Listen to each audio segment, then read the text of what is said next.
we are back with some life and suffering of Sir Brante. That is my guy, Sir Brante. Welcome back, everybody.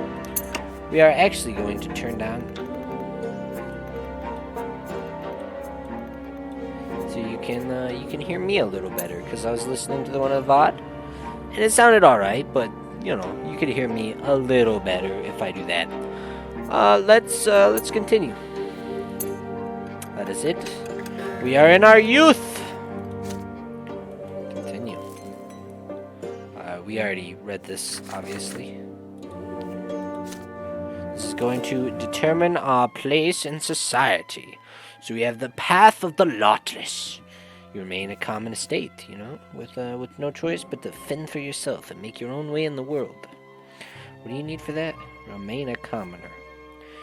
You have this one. Enroll in the seminary, hoping to become a priest and assume the lot of clergy. Could be the path. Like your father and grandfather, you become, you know, whatever. Or we could just die, you know? Why not? You save the enigmatic singer as the golden voice from an untimely death. Obviously. Now this, you rescue the lotless and the secret society continues its activities. Hopefully we are able to do that. I don't know. What do we need? Manipulation 13, huh? Oh, but we also need the path of the lotless. Okay. So this could be something that we don't even run into, either of them. Bond of friendship. You and Thomas become unbreakable friends. You side with the new faith and support the transformation of the church, which we could do. We may do that, you know, you never know. Those are our stats, obviously. And let's get into it.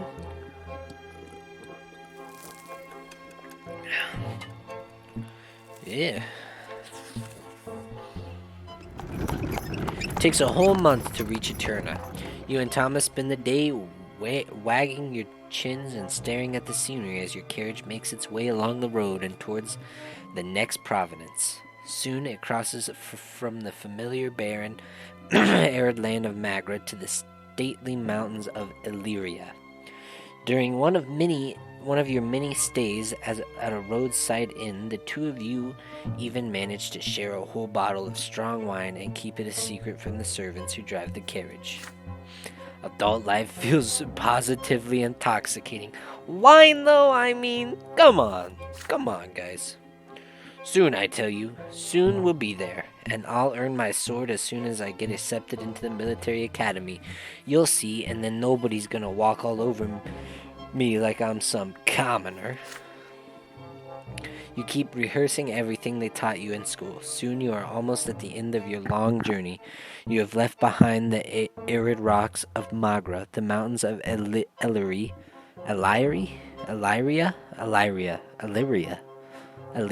is what we're gonna go with, and the flooded mountains of Arcania. Eterna, the capital, is right ahead. Situated at the junction between the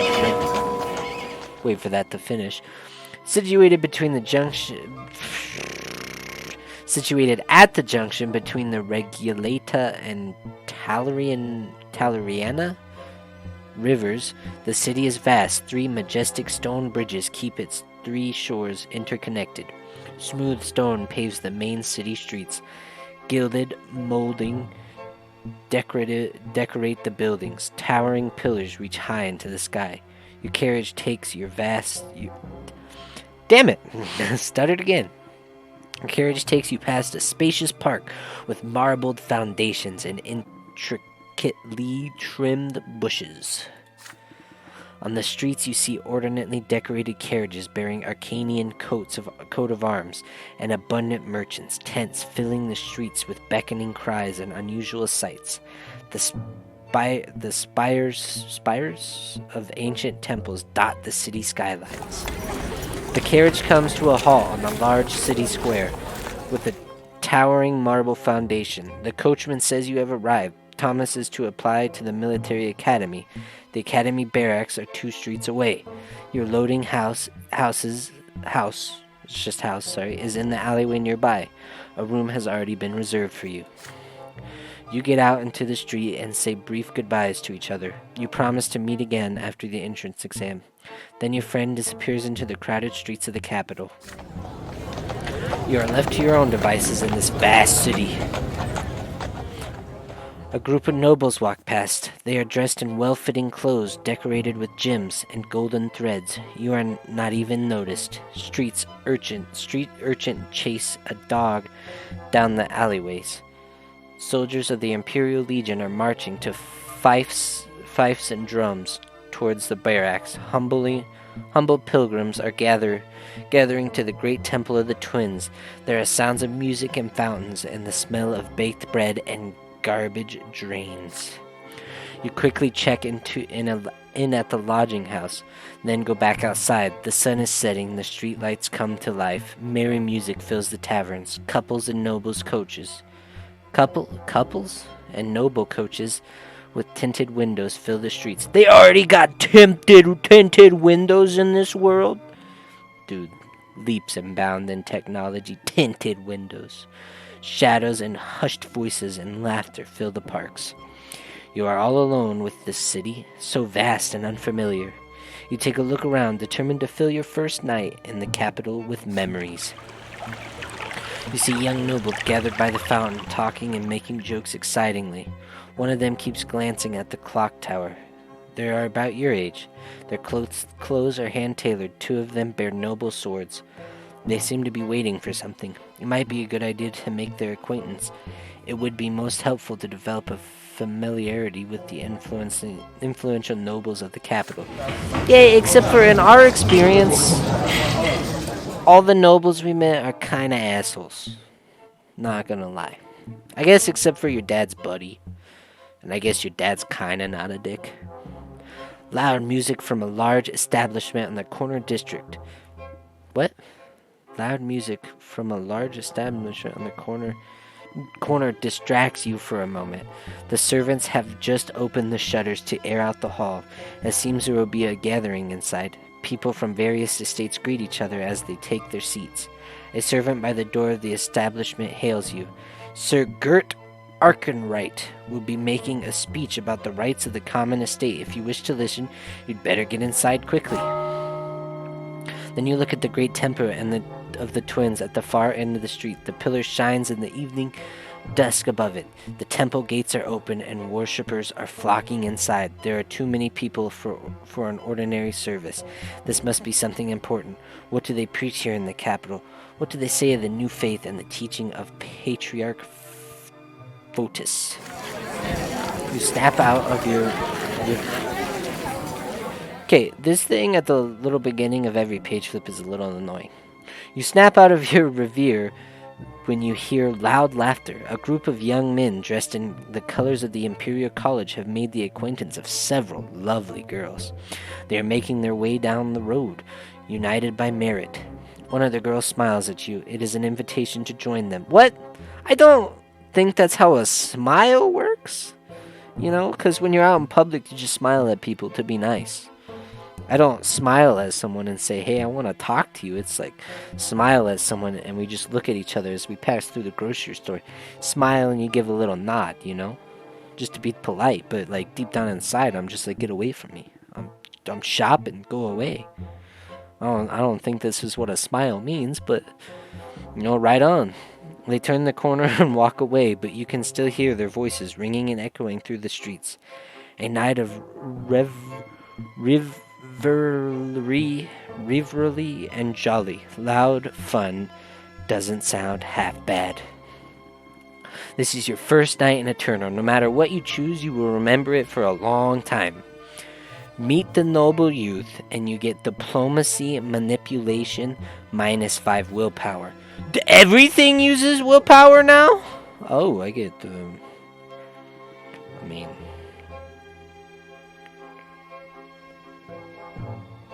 And we get 10 willpower if we do that, just saying. Theology and eloquence, but -5 willpower. We get manipulation and eloquence. Should we just take a boost? I think we just take a boost in willpower this time. Run after the students. Yeah, let's take that. Let's take a boost in willpower early. The students' merriment is infectious. You join their group. They are almost your age, maybe 1 or 2 years older. You see so many faces, and soon you are in a tavern somewhere in the city, getting to know so many people at a massive table. So many people you do not even bother to remember their names now, and the wine it flows like water. That's not a good thing, kid. Like, what are you doing? My guy's just getting hammered. A lively tune is playing in the tavern. A girl just a little bit older than you pulls you off your seat to dance. Bish, I ain't dancing. Her dress is unbuttoned a bit more than it's supposed to be. She smells like wine and honey. I'm out. You copy your motions in the dance as your hand collapse her waist. Whoa, it slides lower of its own accord. She pulls away suddenly and stares into your eyes, and then, what the fuck is this? You're startled at first, but soon you respond, what the hell, man? What the hell, man?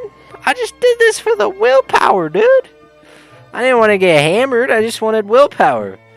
You spend all night dancing, only to return to the table to catch your breath and quench your thirst. The girl keeps embracing you and laughing and pouring even more wine into your glass. You feel at ease, you feel carefree, you feel happy. Okay, hold up. They keep pouring wine into my glass. I'm out. Okay, so we have 25 willpower, which is good.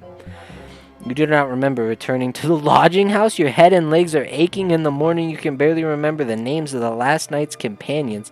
After some considered reason, you choose to remain in bed for the rest of the new day. My goodness.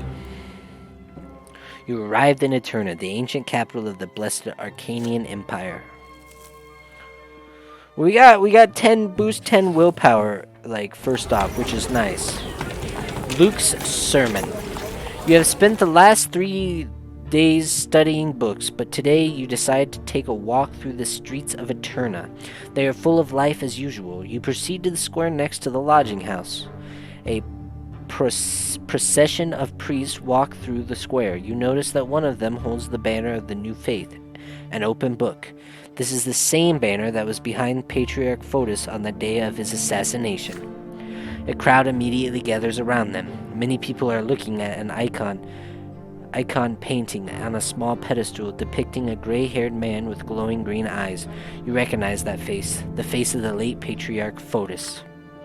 A man with a thick beard appears by the icon painting. His broad shoulders bear a white and gold cloak with the coat of arms of the capital province embroidered on it. He is Luke, Patriarch of Arcania. He casts his stern gaze over the crowd. I speak to all who live within the sight of the shining pillar. Exactly 1 year ago, we lost Fotis, Patriarch of the Magra province, mentor of the new faith.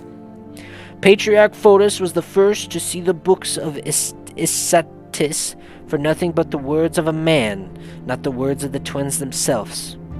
He was the first to tell people to seek the path of the gods in their own hearts instead of blindly following the lots, to seek answers in the lives of the twins and their own hearts rather than in the words of the priests. Though through Patriarch Fotis we were able to see the truth, through his death we saw that his words were not hearsay. They are the truth. That used to be obscured by Isatias's lies. Man, these names are hard for me, I'm sorry. And now I bring good news. Patriarch Junius Diamant has seen to it that our teacher will be canonized as a saint. Yes, Junius, I'm just going to call him Junius, an Arcanian from a great dynasty in the Patriarch of Astinia, has joined the new faith himself, and through this we hope that the entire empire will soon see that our doctrine is the truth. We are free from the shackles of the lots. We are equals before the twins. With each day, more and more people hearken to the truth. and one day the entire empire will hear our call. Let us pray, my brothers." The believers around you bow their heads in the prayers and thank the twins, not for the lots they were given, as they usually would, but for the chance to choose their own path. The patriarch's sermon is inspiring. It compels your hand to meet in a sign of prayer. It compels your lips to repeat the words of the new faith. Patriarch Luke's sermon forms a cadence, and your heart beats in time with it now. You recall the murder of Patriarch Photis a year ago. It seems more patriarchs share his doctrine now. The news of Junius joining the new faith is stunning. If an Arcanian from a great dynasty has sided with Photis' doctrine and agreed to see everyone as equals under the twins, the new faith must truly be putting down roots. But suddenly, several figures appear by the podium, figures clad in black with glinting silver in their sides. Inquisitors. They push through the crowd and form a circle around Patriarch Luke. One of these priests rises before the crowd. He is clean-shaven, tall, with chiseled features. Everyone falls silent at the sight of him. The Inquisitor speaks with a booming voice that can be heard by all. "I am Father Ulrich. In the name of the twins and by my right as an Inquisitor, I order you to turn around and leave. The words you're hearing are full of lies. Patriarch Luke has set out to poison your hearts and minds, and the Inquisition will not allow this hearsay to spread. The only true path in life is the will of the twins. Life offers us no other choice. You are hereby ordered to disperse at once." Most people leave the square immediately. Few want to get involved in the Inquisition. Some people stay, however, and some even shout angrily, "We want to listen to Luke. He is the Patriarch of Arcania, and he has more to say. Get away from our sermon, old believers. We will not listen to you and your ornery old lies about the lots." Inquisitors, bring those who may yet listen back to their lots and leave the others to the champions of faith. The black-clad Inquisitors descend from the podium and approach the people who chose to stay. With nothing but their words, they make people stop shouting and start listening. The uproar ceases quickly. They have dissected the crowd, split it into smaller groups, and surrounded each Inquisitor. One of these Inquisitors chose to approach you. He is a humble-looking man of age with a rough haircut. He looks you straight in the eye as his lively, soulful voice forces you to listen to his words, despite yourself. "My name is Father Jeremiah. I know your thoughts were stirred by the Patriarch's words, but you are not sure whom to trust. But I teach at the seminary. I have been studying the teachings of the twin my entire life.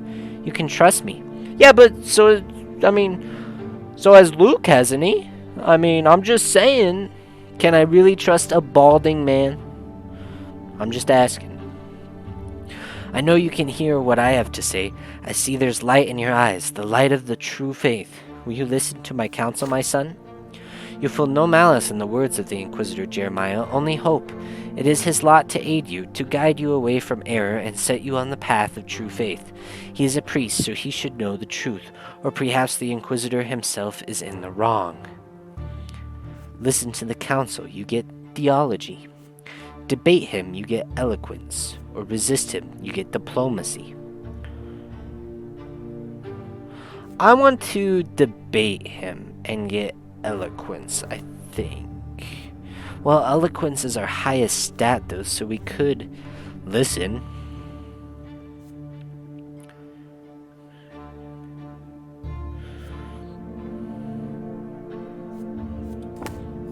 Destiny. So what do we need here? We need theology and eloquence.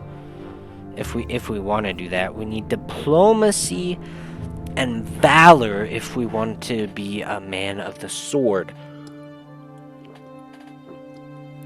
Now, I suppose it would probably be time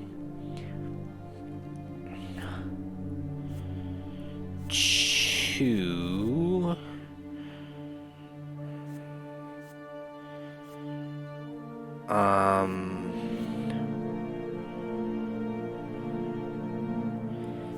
probably be time to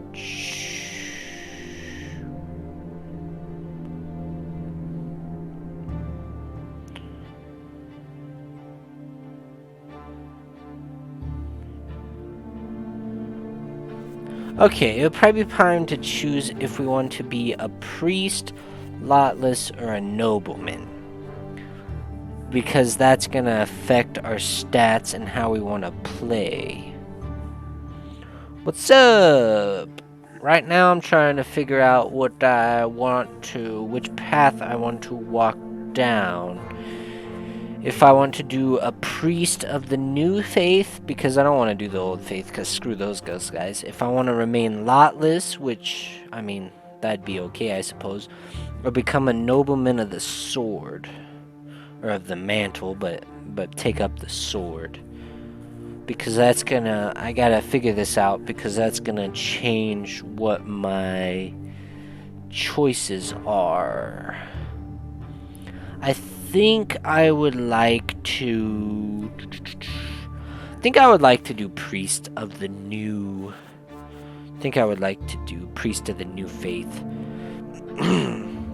Which means I need to do the path of the priest, which means I need to get points in theology and eloquence. So I guess I either need to listen to his counsel or debate him, which means I am going to listen to this man's counsel because my theology is lower than my eloquence.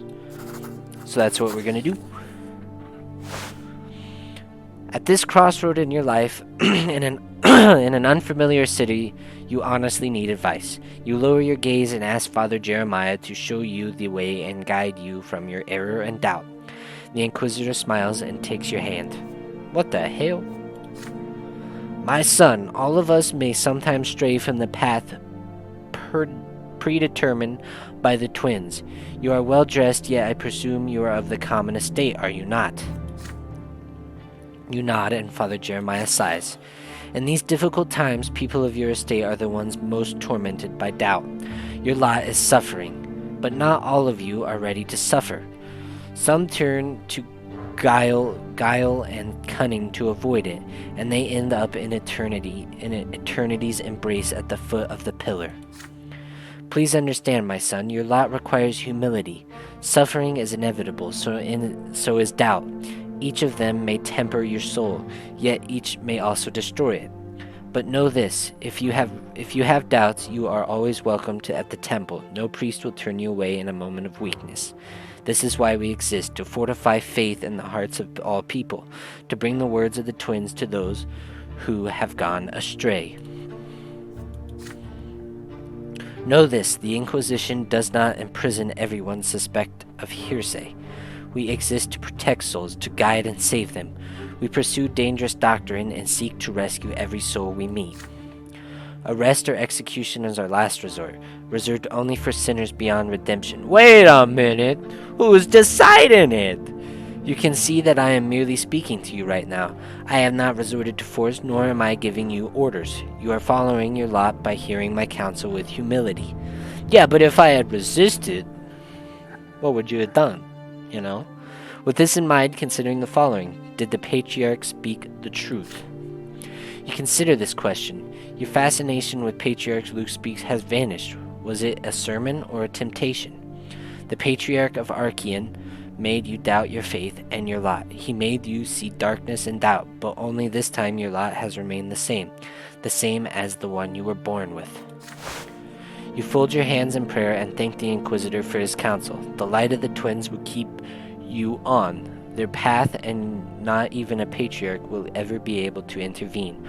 Only a new sacrament, and not your will, can change your lot, you explain, and only the Imperial College can lead you to a second sacrament. Your voice starts shaking as you say this to Father Jeremiah notices it. This is not the only way, my son. You can always become you can always come to the Divine Seminary and become a priest. If you come to the seminary and prove you deserve the lot of the clergy, you will be accepted. I teach there, and I am always happy to see students of considerable talent. Your connection to the twins is strong indeed. Only people such as you have it in them to guide and care for others. The work of a priest is no less important than the work of a judge. You bid farewell to Father Jeremiah. While you were talking, the world around you seemed to vanish. There was just you, him, and the words of the twins. The square is calm now. The inquisitors are providing counsel to those who remain. Patriarch Luke and his retinue can no longer be seen. You walk back to the lodging house, mulling over Father Jeremiah's words about the seminary. Your family sent you to earn a noble title, but you have an opportunity to become a priest of the old faith or the new. If you see your destiny in service to the God, no one has the right to stand in your way. Nice, we got +1 theology. And that's the only reason we chose that option, because I kind of wanted to be like, screw you. I didn't want to say screw you, but, that's cool. But we got +1 there, which we needed, because we need to get 10 in theology and 10 in whatever the other, eulogy or something. The other one was to become a priest, which I think is what we're going to do, and we're going to choose the new faith. Patriarch Luke's sermon has converted many commoners and nobles of the mantle to the new faith. There are now several temples in Eterna that follow the new canons. With Luke's blessing, this has led to no small amount of anger among the followers of the old faith. 2 mighty bishops of the church led the new faith. One of them is Luke, the Patriarch of Archaea himself, spiritual mentor of the capital province. He preaches all across Archaea, his every sermon adding to the new faith's flock. The other leaders of the new faith is Patriarch Junius Diamant, however you say his name, hailing from a great Arcanian dynasty. He is the de facto ruler of Astinia province. Adored by his subjects, he has founded the Holy Order anew. Junius rarely preaches, but people believe the Arstanian Patriarch attends to the needs of all who convert to the new faith. This scheme within the church is growing. The split has furthered the divide between the commoners and the nobles, though thankful there has been no direct conflict as of yet, but it has come clear that there is no way to stop the steady advance of the new faith. Born from the death of Patriarch Photis, it grew stronger by the day. Ooh, so the church got +2, but order got -1. Okay, so the world around us is slowly changing.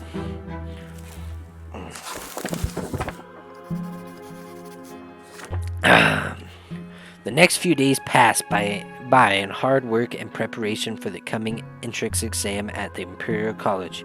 You grow more and more exhausted with each passing day, so much so that one night you fall asleep while studying another book. When you finally come to, you decide it's high time to get some recreation outside. The city of Eterna amazes you as you stroll through its splendid streets. It is another night, a different night, yet the city is beautiful still. The shining pillar is a slice of light against the dark night sky. The lamps on the facades of the buildings are lit. Night descends on the capital. You don't feel like going back to your books tonight. Recently, you made the acquaintance of several young men. They are children of nobles of the mantle just like you, sent to the capital to earn their noble titles at the college. You decide to seek them out. Your new friends are having a late dinner on the next street over, loudly discussing their plans for the night. Some speak eagerly of a dueling club where you can see the most skilled and ardent duelers in the Empire doing what they do best. You have never seen professional duelists fight. It must be far more exciting than Father's fencing lessons or that fight in the ruins in Anzanti. And if luck favors you, perhaps you can even make useful contact among the noble families in the capital. The others try to convince the rest to take a trip to a certain secret saloon. The establishment is expecting a guest tonight. They say a young lady who speaks about the true state of affairs in the Empire. There are many questions about the nature of the place and identity of the mysterious speaker, but the young men have only one answer. They are forbidden to speak about this outside the club. However, they take you there as long as you aren't afraid to learn a dangerous truth. They are still drinking their fill of wine rather than eating. Fencing, they say. Speeches? Nonsense. The place you ought to go tonight, they claim, is the Markian Society, a gathering for those of common estate but uncommon opinions, that offer pleasure for anyone, pleasure of the palate, pleasure of drink, and pleasure of the flesh. This is not hearsay and a crime, perhaps, and yet some of their newfound friends are eager to go there. In the end, your group splits in 3 to spend the night as they see fit. What will you be? A constant feature, the best fencers in Eterna, an establishment both mysterious and dangerous, or an encounter with people who defy their lots with audacity? You weigh your opinion. The dueling club, you get valor. What is my valor? 9? Go to the lot saloon, yeah. You get scheming. Or you get, I get theology if I do the one that it doesn't sound. That sounds the least interesting. I don't want to do the one that sounds the least interesting. I want to do the freaking this one, kinda.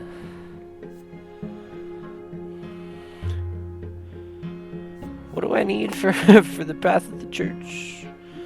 Theology and eloquence. But I need valor for that one.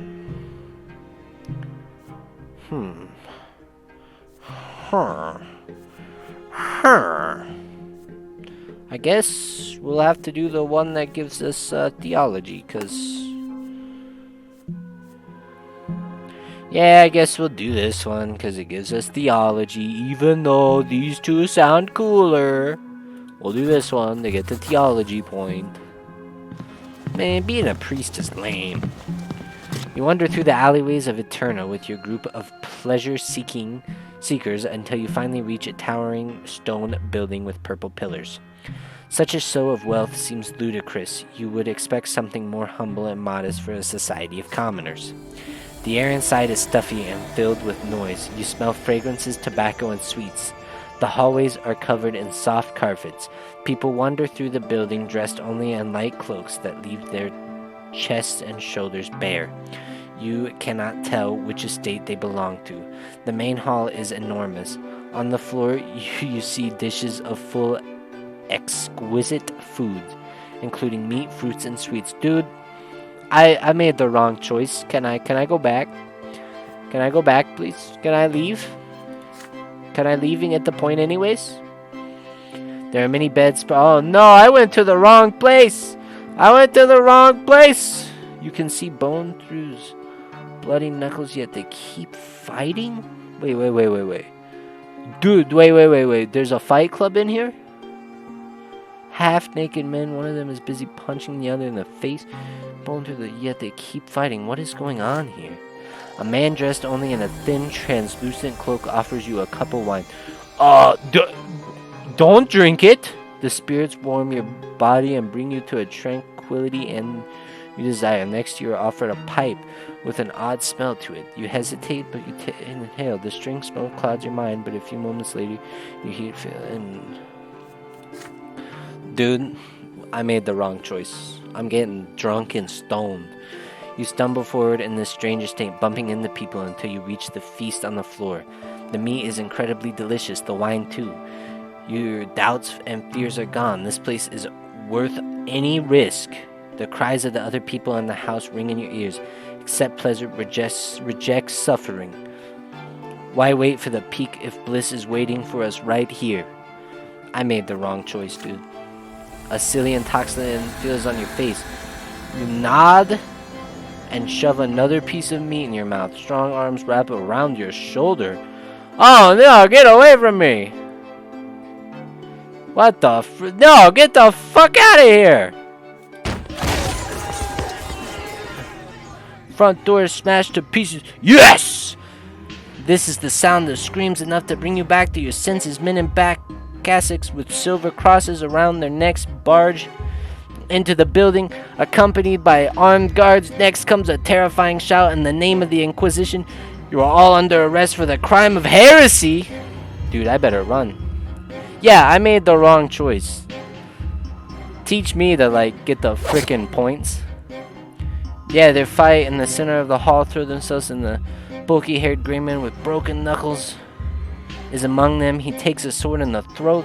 His former opponent, Tartanium, falls on the floor with a crossbow bolt in his bare chest. The others freeze, unable to move. They are bound by barely visible white threads, seemingly woven from the air, the divine power of the Inquisitioner's clergy.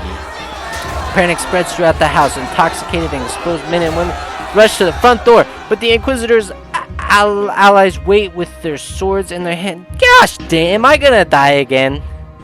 Dash away from the door and into a room with an open window. You jump outside and run. Run until you are out of breath and out of strength. Your jacket was left inside and your toaster is uncovered. The full night air does wonders to clear your head of the pillar's light. Your way through the alleyways.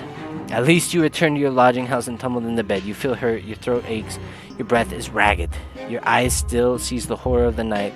Grown men immobilized by the twins' divine power, bloodied bodies cut down by steel, seekers with faces distorted by fear. Perhaps the Inquisition has rescued you from the worst era of your life, one that would have led you to the foot of the pillar. You fall asleep only at sunrise. Yeah, that's right. That's right. I did get +1 theology, not gonna lie. But either of those other two options were better. Youth? Whoa, why is youth so short? Bum, bum, bum, bum. You're on your way to the largest library in Eterna to study for entry exams. It is right next to the college. The streets are full of people. Everybody's excited. You hesitate for a few seconds, then your curiosity gets the better of you, and you head towards the place where you will soon study. Before long, you hear the shouting. The great chancellor is about to give a speech about the future of the empire. You cannot possibly miss this. You mix with the crowd and soon find a convenient place to listen and watch what is about to unfold. On the steps of the college, you see a small tribute guarded by 2 Arcadian armed with swords. This is the first time you have ever seen an Arcadian standing guard, let alone 2 of them. The doors of the college open to reveal a stately Arcanian surrounded by an honor guard. It is he, Cornelius Tempest, great Chancellor of the Empire, younger brother to the Emperor himself. He heads for the tribute and casts a look over the square. It is full of people in awe and utter silence. Long ago, humans witnessed the Arcanians' arrival. The 2 nations built the empire side by side. The province joined us one by one, and Magra with the final province to attain the absolute might and majesty of the blessed Arcanian Empire. Yet there was another great event long before that. 1,000 years ago, the twins had graced us with their presence. With their arrival, the twins granted us their will. They showed us their love and their law, and they granted us knowledge of what awaits us in the hereafter. They chose the dynasty of Tempest to rule the empire, and from that day forth our dynasty has ruled this land, ordained by the gods themselves. However, it is our duty to the twins not to seek the power for power's sake, but rather to lead the empire to further prosperity. Yeah, sure, dude. And so the Great Imperial Council is soon to review and adopt a new set of laws called the Creed. Under the Creed, all estates will be granted rights under the Creed. There will be one law for all Imperial citizens to obey, human or Arcanian, from the lowest commoner to the Emperor himself. The strife among the estates will end. A single law will resolve all our quarrels. Glory to the Empire. The great counselor throws his arms into the air. The crowd murmurs and applauds in approval. Counselor Tempest casts another look at the crowd and leaves. The crowd disperses. The sound of agitated discussion are everywhere. It is true the Emperor's dynasty seeks to grant equal rights to all estate. What will happen to the Empire then? Boom boom, +2 to struggle for power. Continue. I'm all of the sudden regretting choosing to go the priest way. Already. I'm like 2 seconds in, and I already regret it. I'm already like, man, maybe I should have chose being a freaking noble. because being a priest obviously just sucks. I mean, we've already seen it. Instead of sword fighting, you go to an orgy. What the fuck? This has let me down so far. It is early morning. You have been awakened since sunrise studying. There's a knock at the door. It is a letter from home or a hotel servant. What? You open the door and freeze, stunned. Sophie? Which one was Sophie? Before you stand Sophie, the girl who used to... Okay, she's the witch. She's all grown up now. She looks so different, but you would always recognize those blue eyes no matter what. You gesture for her to come in. Sophie enters the room, glances around, and sits in an armchair. You eye the girl you used to know as she sits across from... as you sit across from her. But the young woman you see now has little in common with the girl you used to know. There's a cold steel in the way she looks at things. Her hair is cut short. What was she doing here? I can't explain. I've been living in Eterna for a long time now. Ever since I ran from Enazati, I appeared the other day that you'd left for the capital. I heard the other day that you left for the capital to get into college, so I found you, and here I am. You asked how Sophie learned about your arrival and where you are staying, but she answers your questions with an enigmatic smile. Well, we'll get to that later. Right now, I want to see how much you've changed since you last saw each other. As for me, I've changed a lot. I'm a whole different person now. That's what they all say. You look away as you recall your previous encounter back when Sophie ran away from her Arcanian master. Sophie chuckles as she continues. Would you like to know what happened next? I traveled through the entire empire all alone. I had nothing. My journey ended only when I reached this place, the capital, with all its importance, peoples, and events. This is the heart of the empire. It's a place where I can make a difference. I've made friends here, found people I can truly call my family. I've even gotten an education of sorts, and I have a purpose now. I fight against injustice. I fight against the lots. I fight those who treat our lives like mud on the pavement. So we taking the right path? We might be taking a good path with priesthood, maybe. And no, I'm not afraid to tell you that. I came to you for a good reason. I need help. Always needing help. I know you. I have faith in your good heart, and besides, this is also about the Imperial College you want to enroll in. There's a scholar there by the name of Bartholomew Dextra. He teaches natural sciences at the college. Dextra is an old man, but he is quite progressive. He'll stop at nothing to advance science and acquire new knowledge.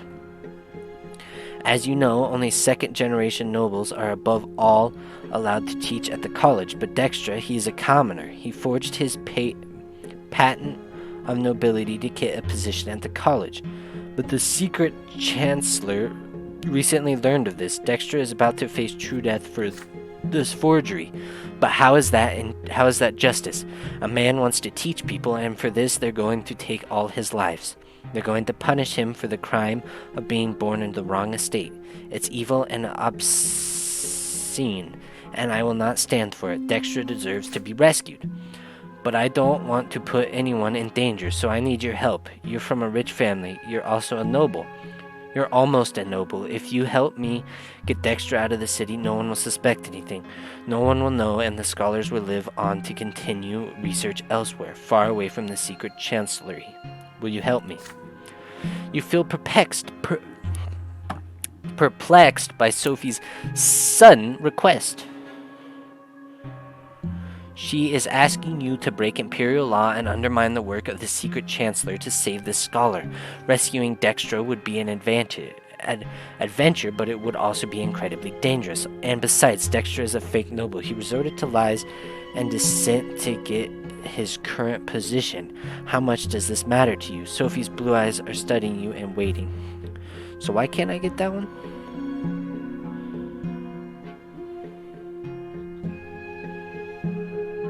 Oh my gosh, that is a horrible option. I'm glad I can't get that one. You get valor and diplomacy, and you get scheming and valor. Dude, we could have totally went with Mantle of the Sword. What the fuck was I doing? Okay, hold up 1 minute. Hold up 1 minute. Theology 10. Diplomacy 10. Valor 10. Give me a minute. Oh, dude, diplomacy's down. Oh, but we're so close on this one. We'll see as we go. We're gonna help her, obviously. You promised to help Sophie. Bartholomew Dexter does not deserve this. He has to leave the capital. She can count on you. I knew I could count on you. Then we must act at once. There's no time to waste. Dexter is to be arrested tomorrow. Here's his address. Go there as soon as the sun sets. No one will suspect you. Dexter often tutors young men for the college entrance exams. Tell him the owl sent you. Use the back door to get out. A carriage will drive you to the backyard. The driver will hoot like an owl. He'll take you to the south gate. If the guards stop the carriage, just talk your way out of it. Just talk. That's easier said than done. Just talk your way out of it, dude. It's easy. Once you're outside the city, Dexter will ride away in a different carriage. You'll go back the way you came. I'll meet you in the Majesty Square. You nod to her words, and your hands start to shake. You're about to go against the secret chancellery. You are going to help someone escape punishment, to defy your own lot. Like, this is unthinkable. When the sun sets, you leave the lodging house and walk quickly, glancing over your shoulder repeatedly. Bartholomew Dextra's house must be somewhere around here. You find the place, a gentile old man opens the door. I'm gonna look that up real quick. What does that mean? Gentile. Give me the definition. Polite, refined, or respectable, often in an affected or ostentatious way. Okay. Thank you. Thank you, Google. Makes sense. His face is covered in wrinkles. His shoulders are stooped, and yet his eyes are sharp and lively. Bartholomew Dexter looks at you for a moment and then asks, why have you paid him this visit? You tell him you want to enroll in the college and you are looking for a tutor. Dexter nods and invites you inside. Once you make sure nobody else can see or hear you, you whisper to the scholar about the real reason for your visit. The secret chancellery will be coming for him tomorrow, and he has to leave now to escape true death. Dexter freezes when then turns to you. How do you know about him and the secret chancellery? You tell him that the owl sent you and has provided for his escape. As for the secret chancellery, they want him for forging a patent of nobility.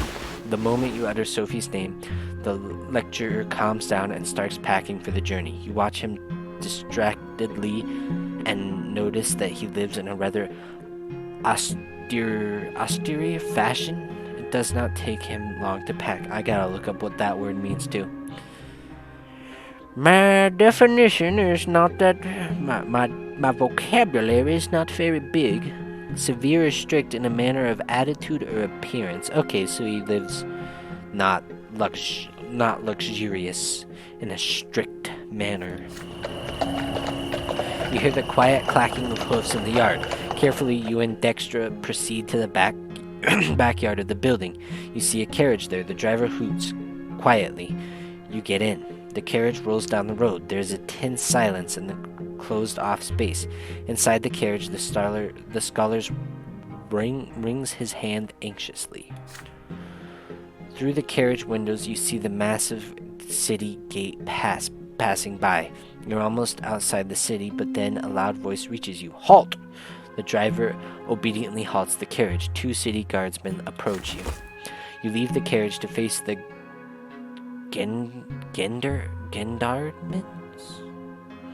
What?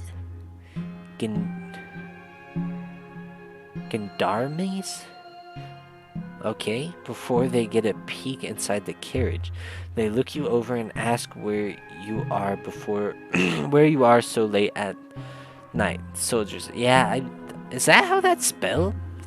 I'm gonna look it up too. campus, Gendarmes. Definition: an armed police officer in France and other French-speaking countries. So that's why we were at an orgy. Makes sense now.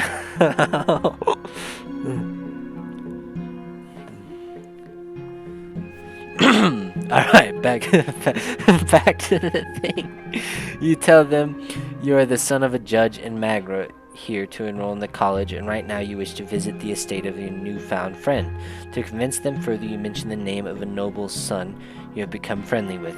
The gendarmes release the carriage and wish you a pleasant trip. Yeah, that's right, boys. You drive along the high road until you encounter a peasant's wagon. Dexter will take it to seek rescue far away from the capital. Before the two of you part ways, he pats you on the shoulder and tells you that you have done a truly brave deed.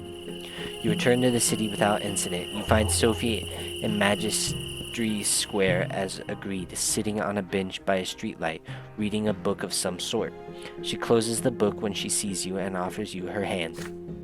So did everything go according to plan? Dude, I'm in a mafia now. This is sick. You nod.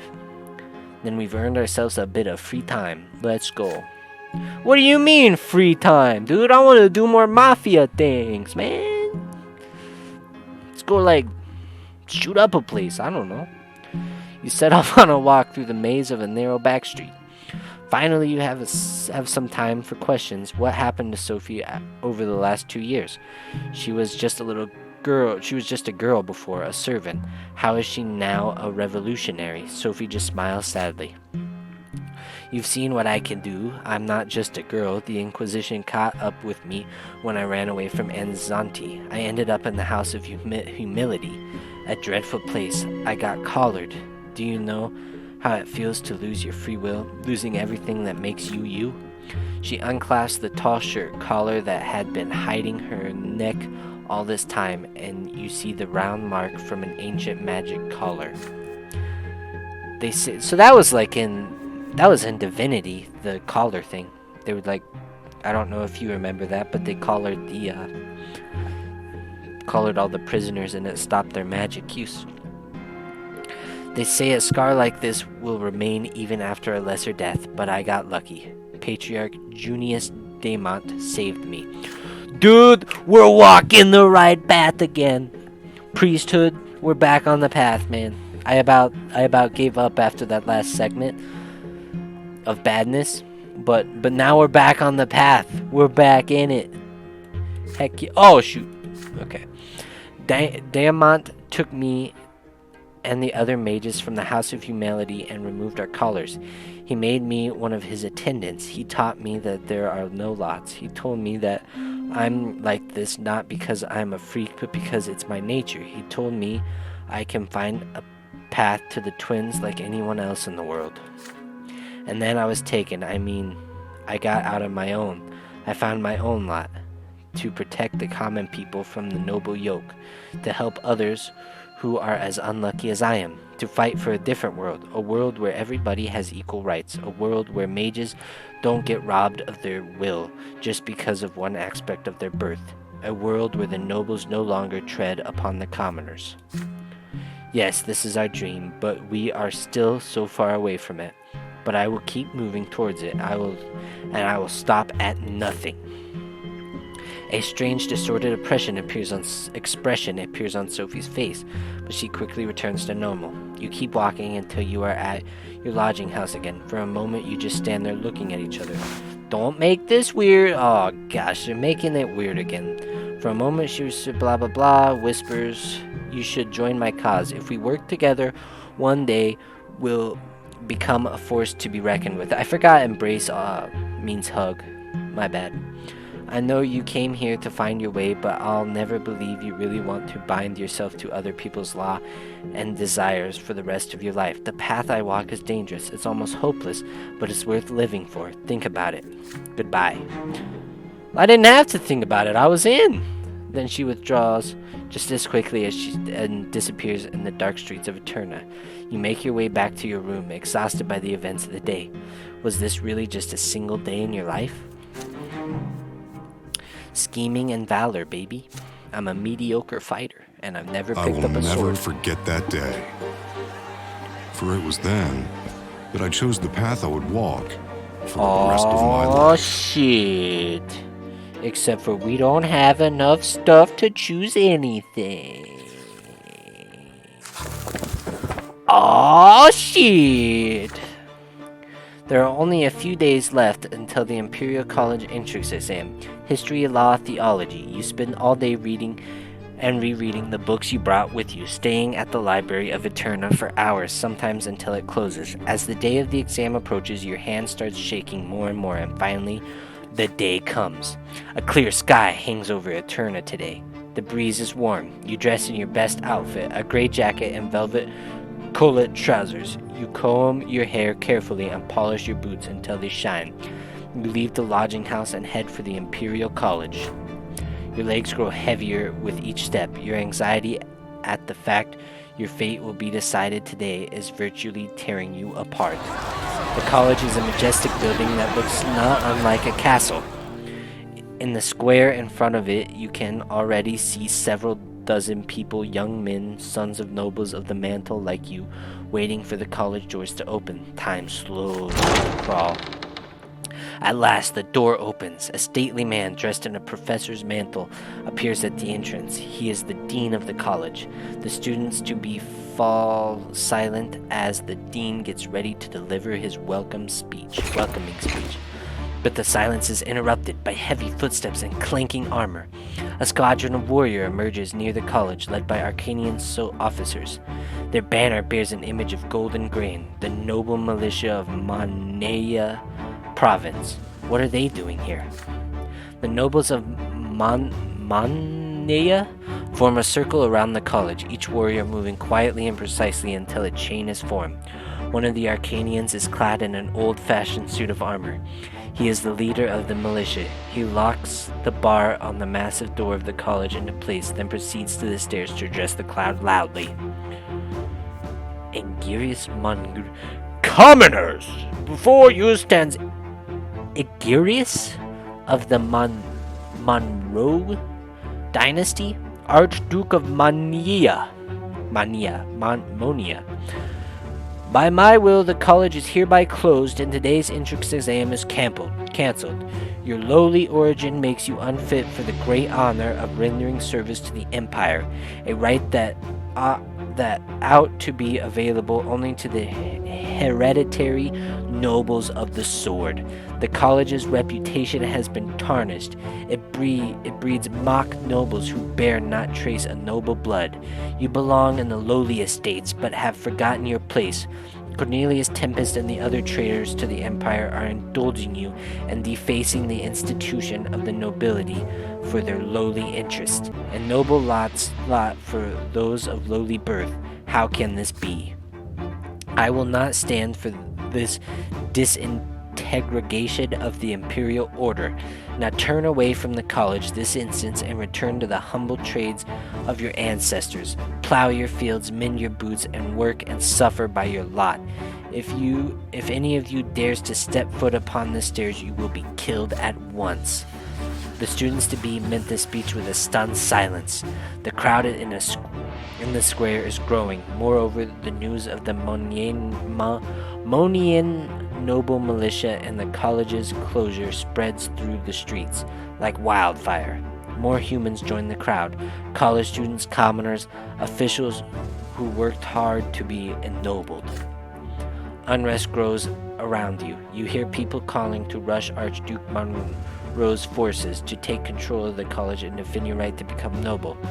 The Emperor himself gave us this right. We have to fight for it.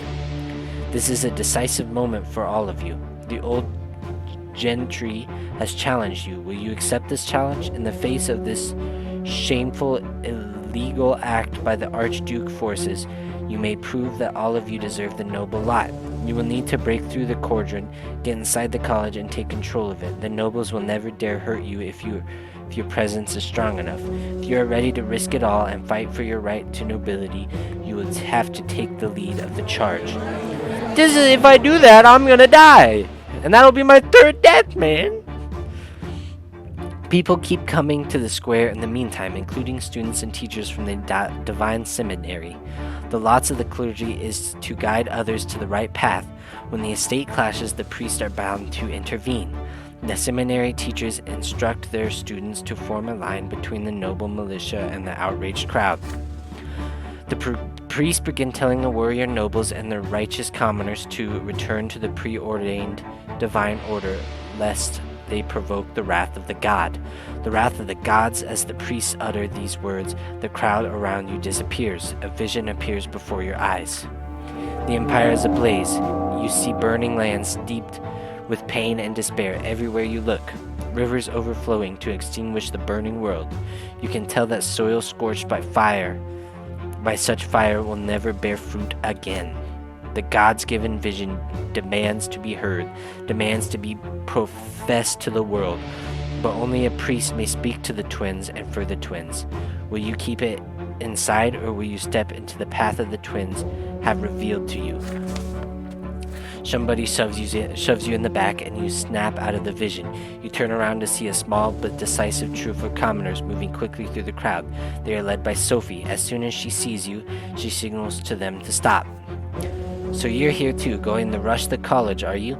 Can't you see it already? The law cannot be trusted. They gave you the right to study here just to throw you a bone. When the going gets tough, your master will take it all away.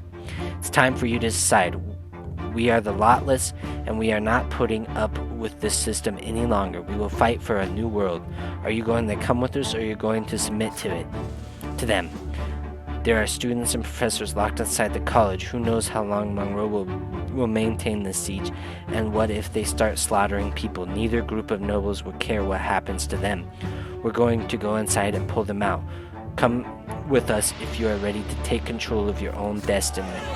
The tension in the square is palpable, and the situation is about to implode.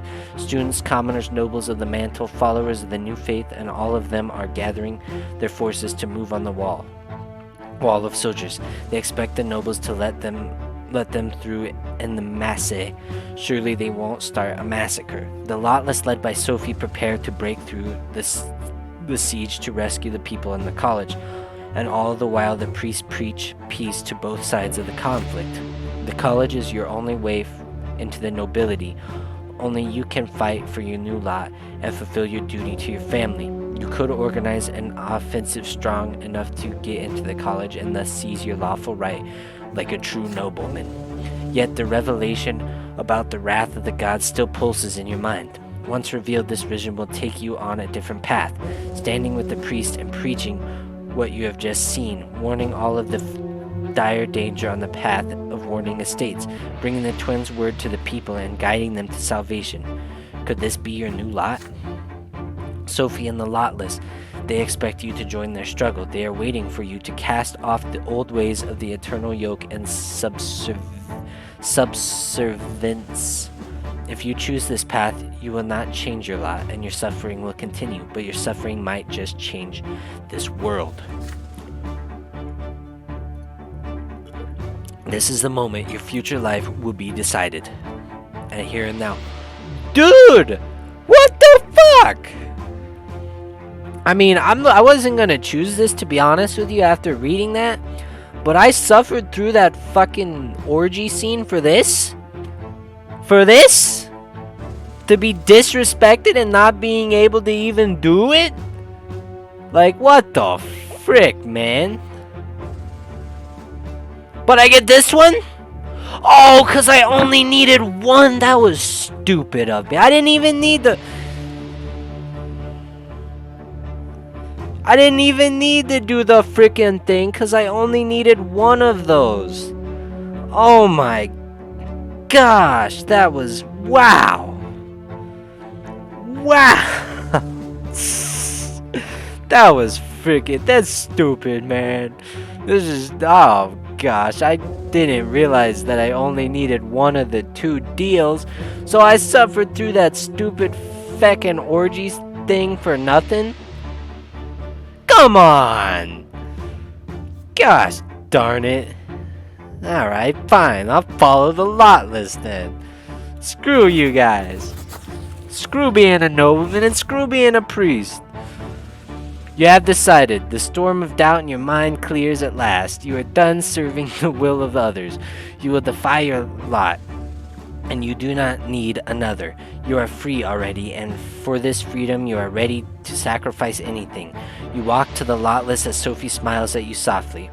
Her companions pat you on the shoulders, and then you get to work. Dude, I'm actually pissed now. Like, I'm actually mad. Like, that's like, God, I'm like mad at the game and myself. That I just didn't even realize that. I thought I needed to get both. Oh, gosh. Gosh. I'm just, what the fuck? Yeah, I mean, okay, like, if I had the option to do the priesthood one, would I have still chose the lotless? Yes. But, well, I mean, because of, like, the situation we're put in, obviously, the lotless is just better. But, given the previous information that I just received now, even though I probably should have realized it earlier, would I have chosen to do the orgy thing? No, not at all. I would have gone to the sword fighting match. Gosh. Alright, I'll get back into it, I guess. The lotless withdraw from the mob in the square and prepare for the raid. They are strong people of lowly birth, and their clothes are covered in dirt and soot. They hang on Sophie's every word. So the plan is simple. I will go to the warriors by the side of the gate and distract them. You know me, I have my ways. Yeah, wizardry, which I wish I had. That'd be so rad, but I don't have it, so... You know, the rest of you must get inside the college and lead the people outside. When you are done, wait for my signal. Sparks of yellow flash in Sophie's eyes. She walks with confidence to the nobles guarding the gate. They meet her with drawn swords, and then a flash of yellow light fills their eyes. The warriors freeze in place. Sophie walks away, and they follow her obediently. The path is clear. You hear one of the lotless gasp in awe. That's our owl, all right. Only she can do that. It's time. Dude, I want wizard powers. I want magic. I want to, you know, with magic. Be cool. You open the gate and get inside the college, leaving the cries of the mob behind you. Nobody stops you. Once this is done, you scatter to search the halls for students and professors. They are not too eager to trust the trespassing commoners, but with Arcanian swords hanging over their heads, they trust you anyways. Your students' grab helps you convince them. Yeah, you take everyone you can find out of the college through the same unguarded gate. The lotless take a roll call in an alleyway behind the college. You rescued almost 24 men. Sophie is the last to reach you. It is time to leave. The maze of hidden alleyways takes you safely to a patch of abandoned land. Sophie clambers under the half-crumbled walls of an old house. She lights her pipe and gestures confidently for everyone to come closer.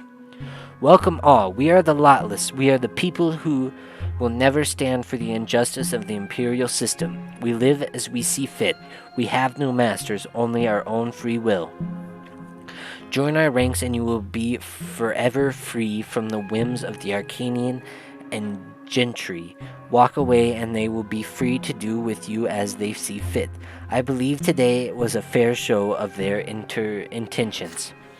The freed students exchanged glances. If they join you, their hopes of being ennobled by the mantle will be cut short, but they always saw how precarious their position is. Many of them are enraged by the fact that the Arcanians can take their rights whenever they please.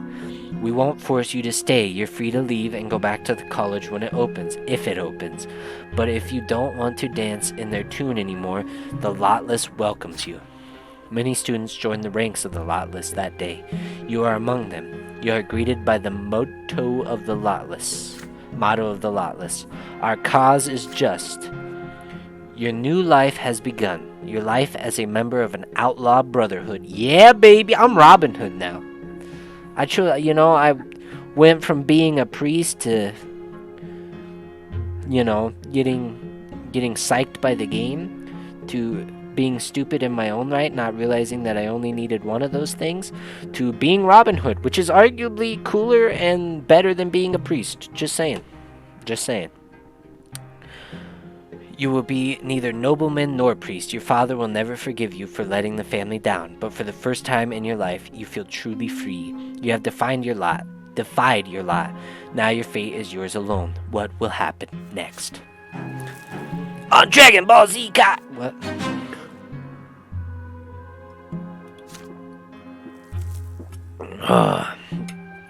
That was funny. That sucked, though. You return to the lodging house one last time to gather your belongings for the move to your new home. A young man dressed in the uniform of the military academy greets you at the door. It takes you a moment to recognize Thomas. Your friend locks you in an embrace. Brante, hey, how are you? I heard about the nasty stuff that went down in the college square. Those damn gentry would do anything to keep lowborn folks under their thumbs. Glad this situation resolved itself. As for me, I'm an academy cadet now. Hell yeah! He's beaming with pride. You invite him in chat while you pack.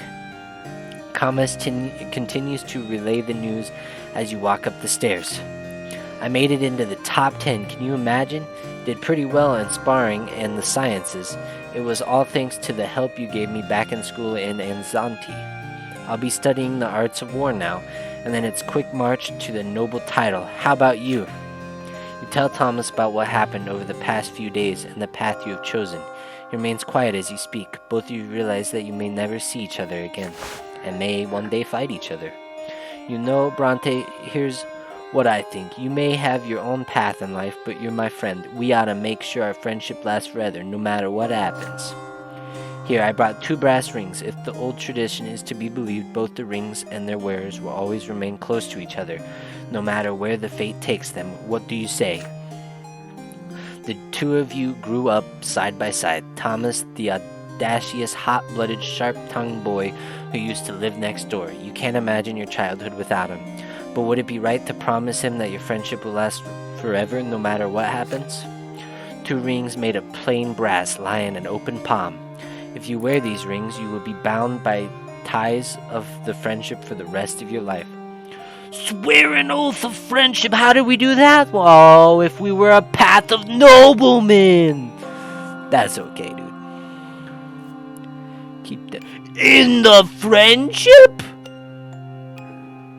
Dude, that's messed up. No, dude, we're gonna take the ring. We're gonna take the ring. 100% we're taking the ring.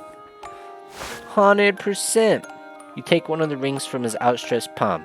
The 2 of you have walked side by side ever since you were children. Even though your path in life may diverge, nothing will ever tarnish your blood. You are ready to preserve your friendship in brass forever. You put the ring on your pinky. You put the brass ring on your pinky. A perfect fit. Thomas does the same. He starts beaming again. Now we're friends forever, for all eternity. We gotta celebrate this. Come, I know a place I gotta show you. Tastiest meat I've ever tried. Brante, my treat. You know, the last time I indulged in alcohol, it didn't go so well. I'm kinda don't want to, you know? The 2 of you go to a noble saloon by a square of the Emperor Severin. Yeah, surrounded by tobacco smoke and mead bottles, you wag your tongues, recall the days of your adolescence, and make plans for the future. Nobody knows what could be waiting for you, but you promise you will never lose sight of each other. Dude, I feel like eventually our paths are gonna cross again, and like we're gonna kill each other or something, you know, and I'm gonna have to kill him, or he's gonna kill me. You know, that's gonna kinda suck. Not gonna lie. It's gonna be pretty depressing. You write a letter home and tell them you failed to get into the college. There is no other way. Father would have learned everything one way or another. It isn't an easy letter to write. He did send you to the capital specifically to attend the college, after all. You write about the Archduke's Monroe's assault and the students' doubtful future. Now that their right to be ennobled by the mantle may be revoked, you tell them you plan to get a job in the capital and earn a living. They should accept your choice. The reply from your family arrives very quickly. We sent you to the capital with the sole purpose, but you failed. Indeed, nobody expected an attack on the college, but you could have upheld your right to study there had you been more firm. Count Cornelius Tempest will ensure the college opens again, yet you have already rejected the nobleman's lot, and to what end? I can only accept your choice now, but you will no longer receive any support from the family. It is up to you to earn your keep. I can only hope that you will not disappear in the capital. This entire siege incident is nothing but a poor excuse. You failed to uphold your right to enter the college, and that is the end of it. It cost Father so much time and money to send you to the capital, and you rejected it all. And for what? To remain a commoner until the end of your days. I hope you would one day become my equal, but now the very thought of that is absurd. Little does he know one day we will all be equals. Because I am George Washington. Actually, the chick would be George Washington because she's leading the result, I suppose. Yeah. There's another letter. It is from Gloria. It seems neither Father nor Stefan knew she sent it. Sir Robert smashed a vase when he read your letter. Stefan screamed at the top of his lungs about low-born and foul bloods. Fortunately, I led Mother and Nathan away before we all got into trouble. But I'm proud of you. You defied Father's will. You went against all expectations, against this entire rotten system. You made this decision. Now follow it to the end. I believe this path will lead you somewhere worthy. Take good care of yourself, my brother. We got Gloria's approval. That's all I care about. Screw you guys. Aw, man, we're indifferent with the brother again. Hey, we got Gloria's approval. Let's go. You cast one final glance over the room where you lived for so long. Here's the table at which you sat studying all those books. Here's the bed on which you dreamed your dreams of the future. Your things are packed. You walk down the stairs. The landlord's servile smile is gone now. The unspent remainder of the funds allocated for your accommodations dropped into the counter from his reluctant hand, and then he turns away. You have no lot now. You are free even from the knowledge of your tomorrow. You have cast away your destiny, but for what? This remains to be seen. The Brante family will support you no longer, but you have to find a play to stay in. What? But you have to find a play to stay in the capital so you can aid the lotless. I think it should be find a way, but that I don't know. And you seek Sophie. I'm afraid I can't offer you a noble estate, but we found a basement in an abandoned house and made it our home. It's on the bank of Regalata by the river port. It's livable. There's only one room for everyone, so bring your own bedding. But it's warm and clean, and we have food and a place to keep our things. You'll be safe. After all those carriage rides, going through the city streets on foot isn't half bad. The bayside wind still gets under your skin, but it also cools you down on hot days. Not that you need it. You were born in Enzanti, in the very southernmost part of the empire, and the hot seasons is the capital is nothing compared to the real heart in Magra. You recall all the hot days in the garden, sitting with Father and talking about the lots, about your future in the capital. He used to look at you with such pride. He was so confident you would follow in his footsteps. A chilling gust of wind snaps you out of it. Enough nostalgia. It's time to face the future you've chosen for yourself. The house where the lotless lives is close to the port. The basement entrance is hard to find, but you eventually locate it. Inside is one large room with bedding and belongings strewn about all over the floor.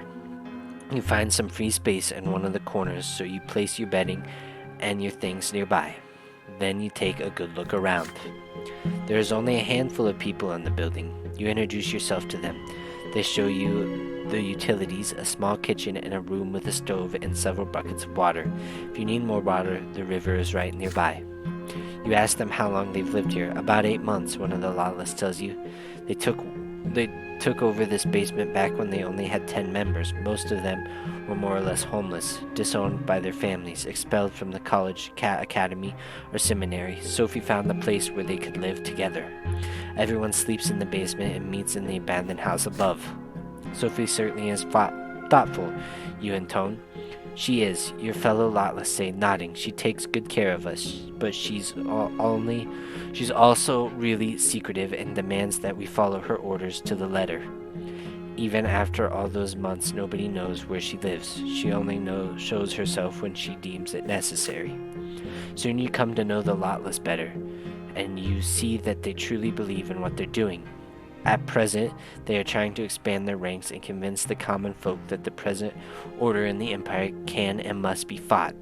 You can do this. You have to believe you can do this, and you have to do whatever Sophie says. Some of the students you rescued are also here. With their arrival, the ranks of the Lotless particularly doubled. Practically doubled. The events at the college turned them against the current system. They are eager to act, and so are you. Sophie meets with every newcomer in private. It takes a few days before she finally speaks to you. Sophie is sitting at a desk behind a pile of papers. She looks worn out, but still smiles at you. Hi. There's a reason I wanted to talk to you last. Our ranks are growing, but not everyone is as smart and learned and cunning as you.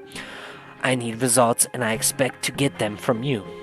We have to tell the common folk the truth about what happened at the college. It doesn't matter how we did it. It doesn't matter how we do it. The Lotless will never forget, and we will never forgive the nobles for what they did. We have to tell people we exist, and we have to recruit new members.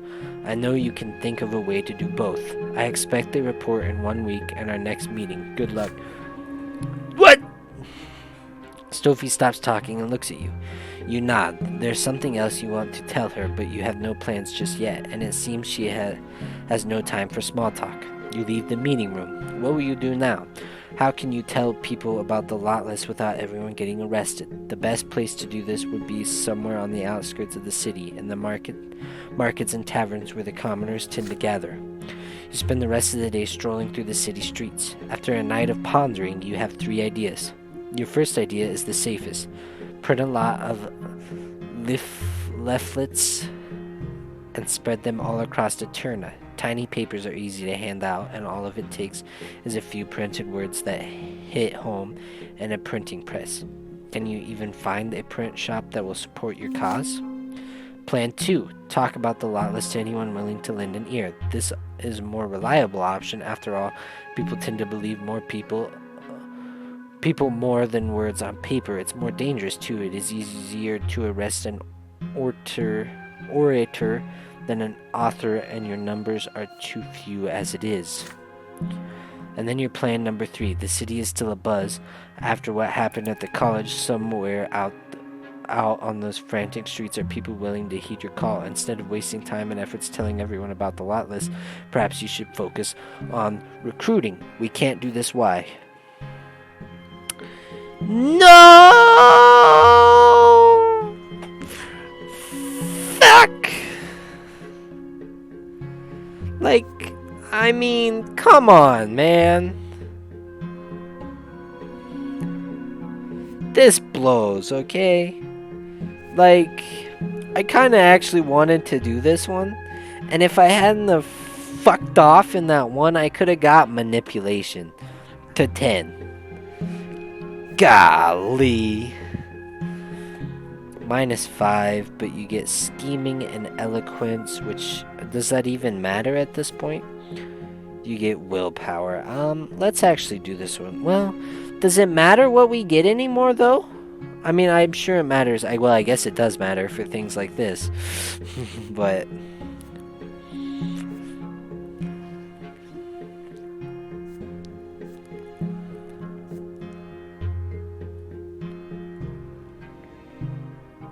let's do this one.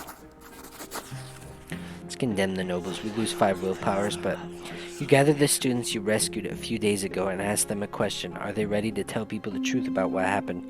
They cheer to that. Of course, everyone should know about the injustice perpetuated by the nobles and what Archduke Monroe said, and those who experienced it firsthand at the college should be the ones to spread the word. You discuss the details of the plans together. Right now, all you have to do is open their eyes, convince them that this has to stop, get them ready. There's no need to identify yourselves as a Lotless just yet. That would only cause doubt and suspicion. You have to do this step by step. And step 1 is to make the commoners of Eterna realize how the nobles and Arcanians are treating them and make sure they know about the incident at the college. Once you are certain that this has been done, recruiting new members will be easier. Right now, you should describe the lotless yourself as you would describe someone else. There was a group of people who rescued the students. They risked themselves to save innocent lives. Nobody should get caught. You keep talking until you are sure everyone understands this. If there is a risk, they should run.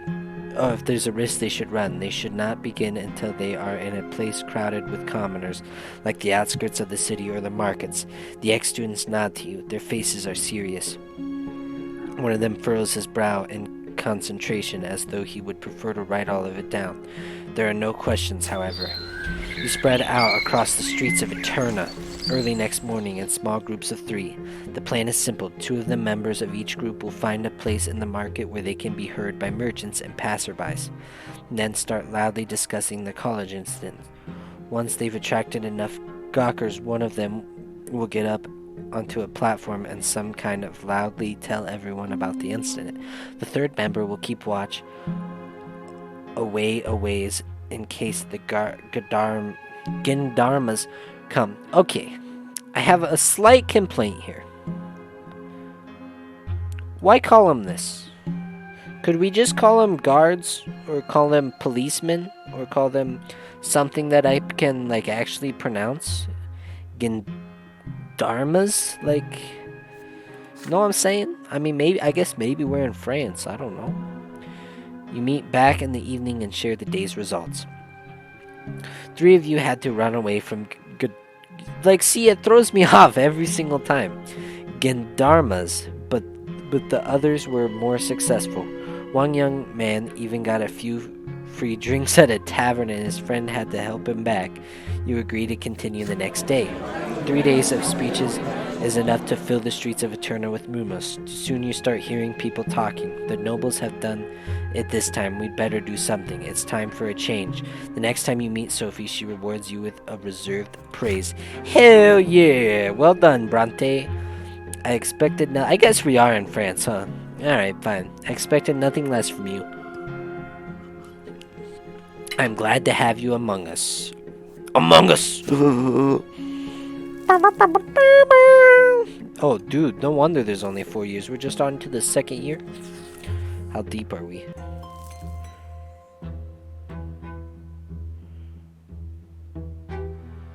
How deep are we? 2? Give me a minute.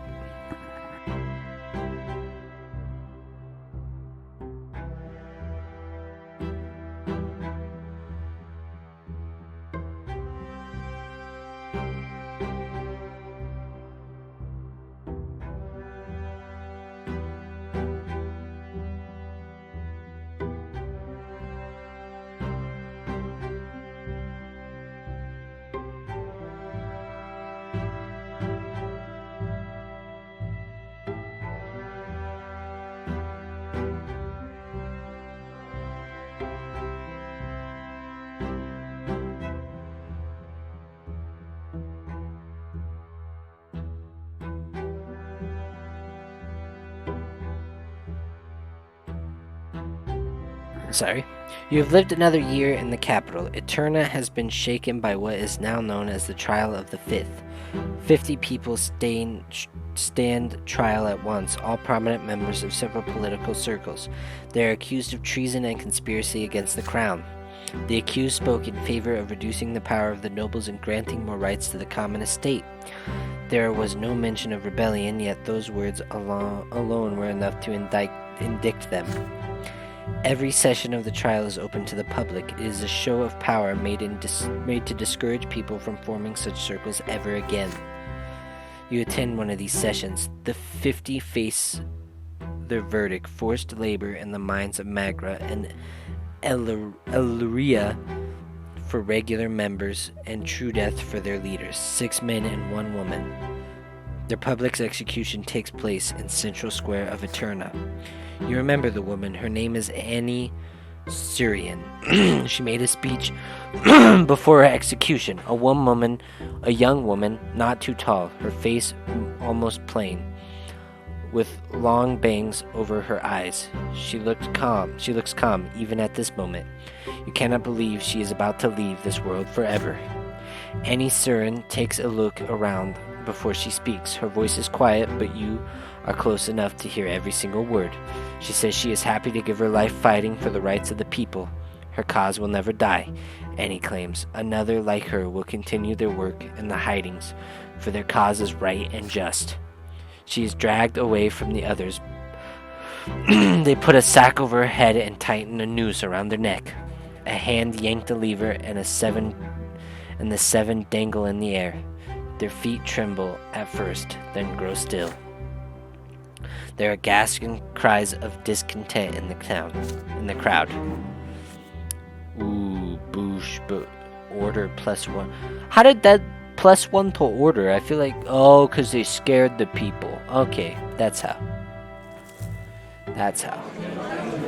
The ranks of the lotless are growing steadily now.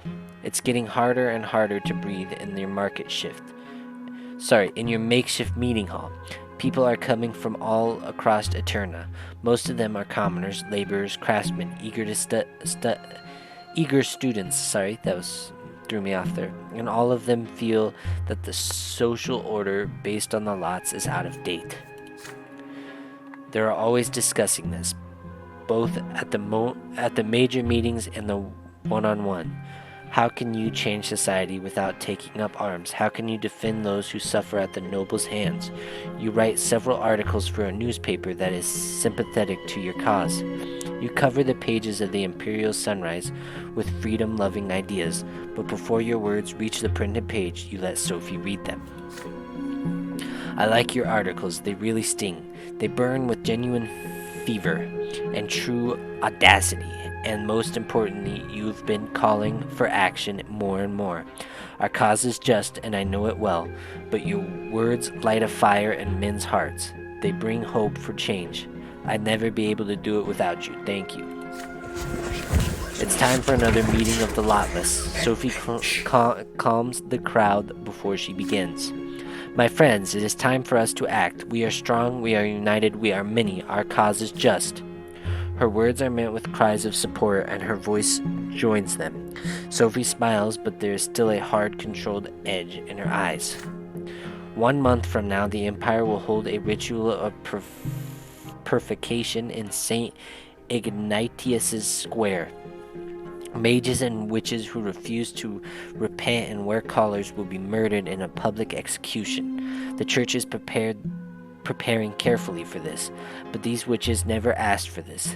They were branded at birth. Our lot is to suffer, but theirs is something far worse.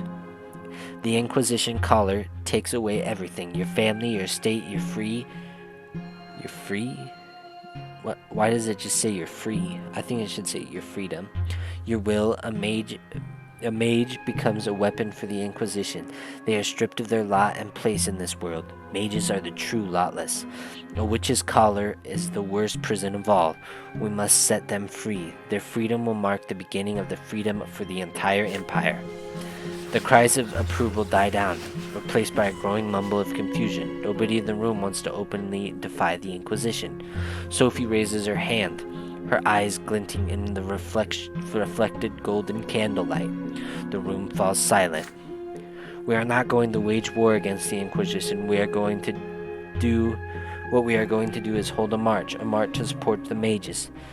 This will be our statement. We will seek the support of Patriarch Junius Diamant. He says that those who wield magic have the same rights as anyone else in the Empire. He seeks to give mages the freedom to find their own ways to the twins. We are going to show the Patriarch that we have heard his words and are ready to openly heed his call. I am amazed myself. He took off my collar and allowed me to choose my own path. I am going to give every mage and witch the same chance. Nobody ever chooses to be born with magic, but mages have the right to choose to abandon their powers and follow the twins. Our cause is just. Dude, I wish I was born with powers. That'd be so rad. I could burn people to a crisp. That'd be awesome. Sophie lets the others speak their mind. Some fully support the march. Others hesitate, unsure of what to do. There's also a small group of people who want to reject the idea outright. Magic is evil, they say. Witches are dangerous. Supporting witches means defying the twins. Sophie leans over them. Angry sparks dance in her eyes. I am a witch, and yet you followed me. You chose to trust me. There is no time left for doubt. If you are not ready to walk this road, it would be best for you to leave the Lotless right away. Several people leave the hall, some of them ashamed, others grim. They all get a parting message from Sophie. Her cry rings through the basement and out into the streets. You will tell them nothing. Everyone else grows quiet. This is the first time anyone has seen the leader of the Lotless shout like that. Sophie drops back into her chair and asks everyone except for you and 3 others to leave. You know these 3 Lotless. Sophie uses them for special assignments. You get ready to hear what she has to say. Dude, we're one of the special soldiers. Hell yeah. The goal of our march is to get Junius Diamond's attention. He needs his patronage we need his patronage. It is essential that he hear about us and support our movement. Without his aid and influence, our fight is doomed. With that, Sophie starts giving orders. She sends a young man to get collars, tells a lively girl to gather people and prepare banners, and instructs a lean Legion soldier to plan out the shortest route and the best location to begin the march. And then Sophie dismisses them. It is only the 2 of you now. The basement room you use as a meeting hall grows empty and quiet, and you finally notice how tiny and exhausted Sophie looks. Dark rings encircle her eyes, and her skin is gray as parchment. She works so hard for your sake. What has she done for me? I mean, what? Dude, I've been doing all the work writing, man. After a moment of quiet, Sophie speaks to you about the Imperial Legion. I don't want to scare the others too soon, but I think you know what I'm going to say. If you have trained legionnaires guarding this square instead of perfecting gendarmes, the soldiers won't stand on ceremonies. Some people might die during this march. You spend half the night planning escape routes in case you have to run for your lives. By the time this plan is finally ready, both of you are on the verge of nodding off. There is one more thing Sophie wants to discuss, however. Many people have joined the Lotless over the past few weeks, but we still don't have enough members. We need to attract other people on the streets in order to make our march stronger. People need to see that we aren't just misfits. Sophie has 2 ideas for attracting more people to the march, but you only have enough time to implement one of them. You could call upon the commoners who support the doctrine of Patriarch Photis to join the march. Plenty of people in Eterna had to suffer at the hands of the Inquisition back when the new faith first emerged. Those who rejected the lots were treated like heretics and punished accordingly. Alternatively, you could seek support from the clergy of the nobles. Even among them, many have relatives and friends who have suffered at the hands of the Inquisition. Sophie looks up from her pages. The circles around her eyes are even darker now. She is barely reacting to the world around her. She is but a shadow of the confident young leader of the Lotless you saw speak at the meeting. She lights her pipe and throws herself back into her chair, her eyes half-lidded. Looking utterly exhausted, it seems this decision is yours. What is this? You put work aside in order to regain her strength. Okay, how does that help us, though? You decided to mobilize nobles and priests who have suffered at the hands of the Inquisition. You get diplomacy and theology. You agree to mobilize the lowborn estate for the march. Okay, so we get... I'm not understanding how this one would help us. You decide to mobilize nobles and priests who have suffered at the hands of the Inquisition. You agree to mobilize the lowborn estate for the march. Thinking about it, this one might help, but not really, because they're just commoners, right? I mean, people look down on commoners all the time. This one, though, you're getting nobles and clergymen. Men of the clergy. People who have some amount of respect among the people, right? That might actually help you a lot more. This, I get willpower, that's kind of cool, I guess. And I guess relations with Sophie. But will it screw us if we don't do that one? Because then it'll be like, oh, she's tired and she can't actually lead now.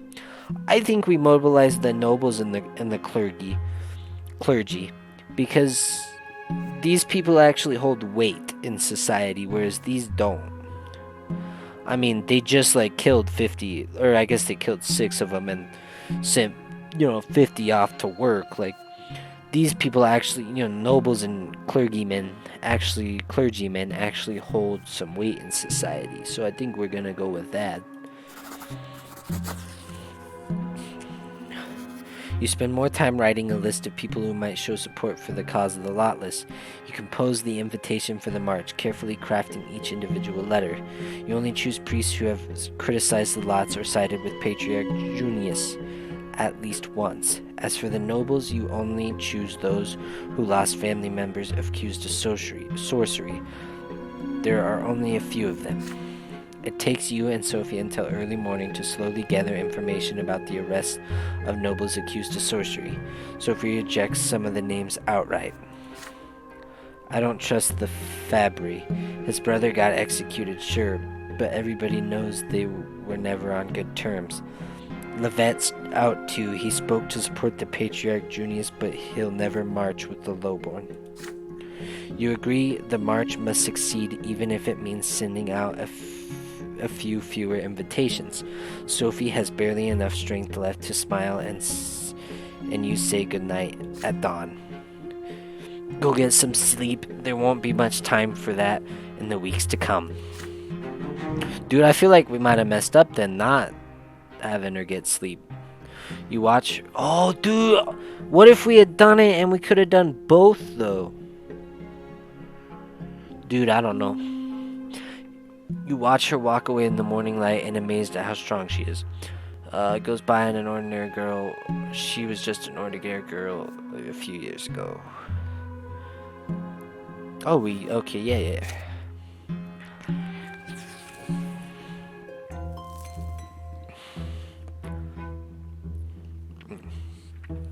The capital is preparing for a great celebration, the coming of age of Jiren Tempest, heir to the throne. Ribbons and flags flutter in the wind. The streets are scrubbed clean, and the scent of flowers fill the air. You two set some time aside to join the celebration. It is not often that you can see the ruling family in the empire firsthand. The celebration day comes, and Eterna is abuzz. A festive procession starts on the streets. Students from college and cadets from the military academy march in front, lined up in columns, and other citizens follow suit. You join the parade around the tail of the procession. Before long, it reaches the square in front of the emperor's palace. The ruling dynasty of the Tempest observes the parade from the place balcony. They are joined by the emperor's highest dignitaries and province overseers. For the first time in your life, you see Emperor Uther II with your own eyes there high up above. The columns of college students and academy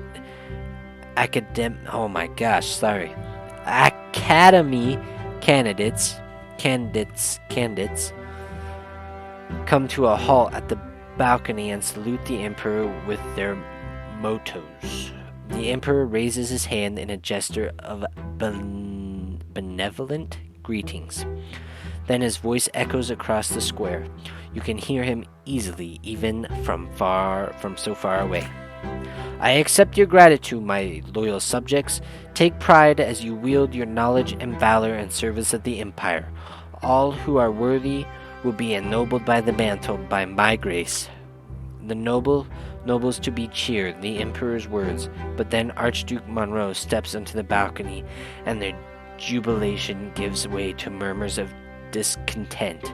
Everyone here remembers all too well how the ruler of Mania tried to shut down the college by force. Still, the Archduke is the de facto leader of the Arcanian gentry. He is a force to be reckoned with, even for the Emperor. Hail, your Emperor, common folk! Common folk, be forever obedient and grateful for the good graces you do not deserve by birth. But then everyone grows silent. A young, slender Arcanian with a shy smile comes forth. Shy smile, yeah. There are whispers in the crowd. That's Prince Jiren, heir to the throne, student of Cornelius, promise and hope of the common estate. To the left of Jiren is his younger brother, Flavius. He is baffled at the sight of the parade below, too young to process what he is seeing. May the twins be kind to you, my future subjects. I promise to repay you the kind and help you prosper in your loyal service to the Empire. Exalted by these words, the nobles to be roar as one. All hail Prince Jiren. Another figure steps into view next to the heir. He is an Arcanian, elegantly dressed, and his mantle bears the tempest colors. He raises his arm, about to make a speech. Long live Prince Jiren, student of the college, candidates of the academy. Time and again you have proven yourselves to the Empire by word and deed. Today is a day of great celebration, and in honor of Prince Jiren, you must ask the Emperor to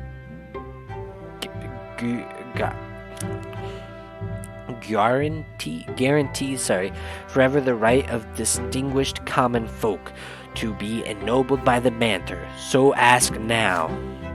The candidates and students freeze in hesitation. They exchange glances, unsure whether to follow the words of the Emperor's own brother.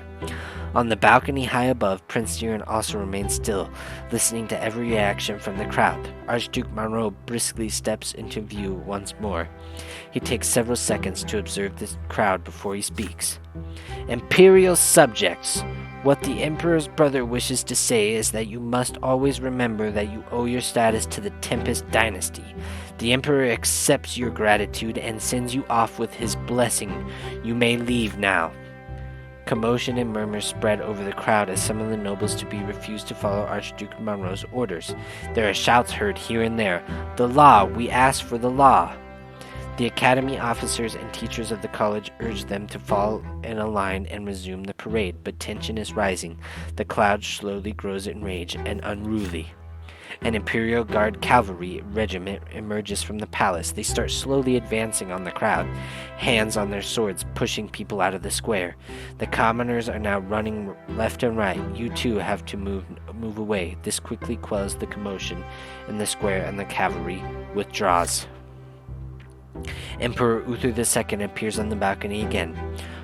Archduke Monroe stands by his side. The square falls silent at the sight of the souvenir. My subjects, I can see how overjoyed you are for Prince Jiren, but you show a reverence and gratitude was clear enough. Now obey my will, continue the parade, and sing the praises of the Tempest dynasty that have given you so much. The square obediently lines up in columns once again. The bout and defiance is in the past now, and they resume the festival parade through the city streets. Oh baby. Glory to the Empire Uther! Glory to Prince Jiren! Power -1. That blows. There are days when you receive letters from homes. Father's writing is very reserved. He mostly discusses events and work in Magra, and writing very little about the family. Makes me proud that I have managed to teach Stefan how to handle our affairs at home. Your older brother behaves impeccably at the society balls and receptions that we host. He's already made several crucial acquaintances. But Gloria has a different opinion of Stefan. She thinks your older brother is taking more and more after grandfather. Stefan is a lot like grandfather. It's in his manner, his posture, his voice. He even dresses just like him. He used to be aloof around me, and we barely talked in the past, but now he always blames me and tears me apart. I can't take it anymore. He walks all over me all the time and treats me like a housemaid. Mother writes to you, but from her letters you learn that Nathan just barely managed to graduate from school. Makes me sad to admit that Nathan was none of the talents you have. The other day he told me he won't even try to study for the capitals. He says he won't be able to pass the exams. I found solace only in the nights. Nathan and I spend together reading the scriptures and our walks to the church by the silver tree. He accompanies me every time. Your sister and younger brother write about Mother too, and they say the same things about her health. She now spends more time locked away in her chambers to brood. Gloria does her best to accompany Mother when she leaves home, and Nathan letters mentions her steps echoing in the halls in the middle of the night. There is one more thing Nathan mentions in his letter. Stefan and Gloria have been fighting very often these days.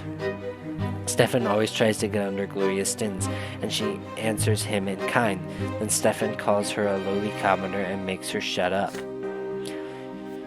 You always tremble in excitement each time you see a new letter with the seal of your home province. Your fate is still bound tightly to your families, no matter the decisions between you. -1 for what? -1 for what? What? Why do I just get -1? Why do I get -1 from everybody? What did I do? What the hell? Well, fine. This is the morning you have all been preparing for. One of the houses in the downtown Eterna is packed with a crowd of people. Everybody puts collars on their necks. There are not enough for everyone, so the rest of them cover their necks with scarves and belts, and anything else that looks dark enough for the skin, dark against the skin. There are so many faces, even faces you have never seen before. People of all estates have come here today. You flow out onto the streets. People keep coming to join the crowd, even as you start walking. There are shouts in the crowd now. Our cause is just. These words fill you with confidence, help you remain composed. Everyone is smiling. You march in the front row. Your feeling is indescribable. Change is coming. Hold up, okay. I have one complaint. Okay. I don't want to march in the front. Like, I already got 2 deaths. Like some people with some other, with lesser deaths than me, can they march in the front, please? Like, just saying. The square is already covered with stacks of firewood for the pyres. You see people in the collars tied to wooden stakes with the inquisitors busy around them. The fiery execution is almost ready to begin. Your path is blocked. Imperial Legion soldiers stand guard on all streets leading to the square. The crowd keeps pushing. There are cries in the streets now. Mages and witches are children of the gods. Give the witches back their lives. Down with the shackles of the lots. The cries of the lotless fill St. Ignatius Square. A legionnaire yells over the mob and orders you to stand aside before they draw their swords, and then you hear a scream right next to you. We've got them outnumbered. We're going through them. Dude, I can't die again! Like, guys, if I die one more time, I'm just saying, like, we're getting pretty close to my last deaths here. I would like not to die. Please. Her voice rings in your head and fills you with fury and faith in victory, and you run straight at the Legionnaire's sharp sword. But suddenly a hand catches you and pulls you back. You see Sophie now, her eyes burning with golden light. The ecstatic, furious mob flows around her and towards the unnerved Legionnaire. Sophie's face looks inhuman now, her grin predatory. The Legionnaire swings his sword at the maiden mob, but he is quickly knocked off his feet. His fellow soldiers guarding the square lock their shields together and draw their swords. There is a look of bewilderment in the Inquisitor's eyes. It seems none of them expected such frenzy. Sophia? Oh my gosh, I've been reading her name wrong this whole time. Her name is not Sophie, it's Sophia. Golly. Sophia set the sufferers free. Junis Daima is on our side. The twins are our shield. Any idea of a peaceful march is now thrown to the wind. Sophia is about to send the Lotless against the line of legionnaires. Only moments are left until they strike. You have to be there in the front lines, or will you try to stop her and avoid further bloodshed? There is still time. Or will you execute the plan yourself and free the captives and the funeral pyres on your own? Begin the assault.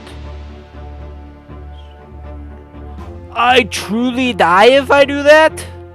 Okay. I would prefer not to do that one. Oh, no. The chick dies. Who's Alias? Alias. I don't know who that is. If we hold Sophie back, we rescue her. And if we do that, what do we get here? Eloquence and manipulation. But if we do this, we get scheming.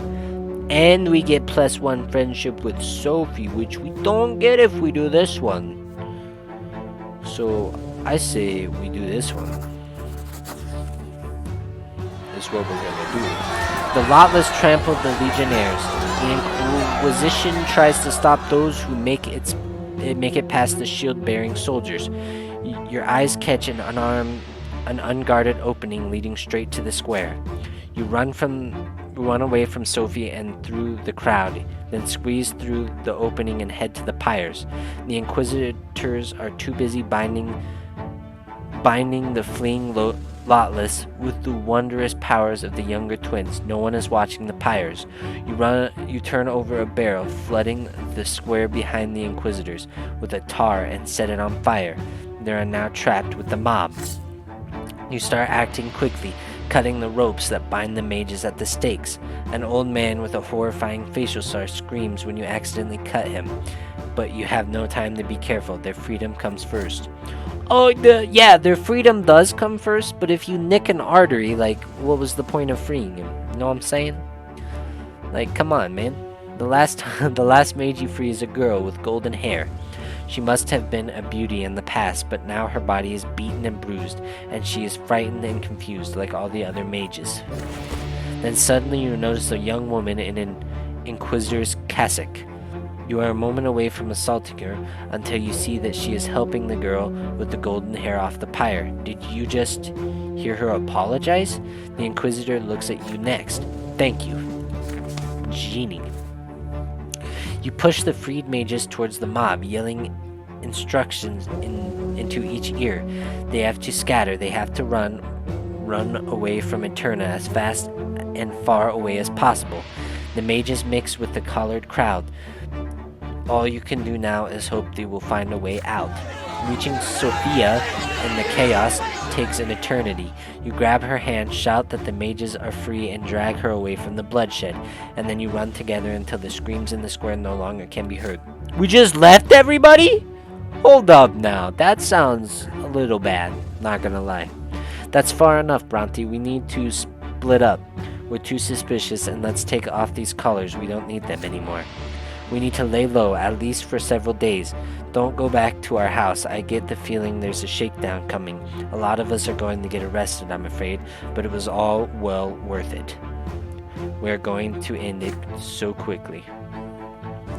You nod and turn away, ready to flee, but before you do, Sophie grabs you by the arm one more time. Was that all did you set them free all by yourself? You nod. Glow with awe. Her eyes grow with awe. You find a flop house on a nearby street and rent a dirty cubbyhole of a room. No questions asked. You pay for a few days. Stay at once. It's a good thing you kept your money on you today. Then you walk upstairs to the room and collapse onto the bed. There's no news about the Lotless. It is as though none of it ever happened. You go to St. Ictari Square only 3 weeks later. The cobblestones are covered with soot, and you see spots of dried blood. In the bushes nearby, several broken collars. Our cause is just. Hell yeah, man. Oh, I'm a dangerous schemer. I'm scheming away. The march in defense of the witches ended in chaos and carnage in the streets of Eterna. Yeah, it did. But we rescued her, didn't we? Her death is permitted. You saved the enigmatic singer known as the Golden Voice from an untimely death. Hey, Macarena.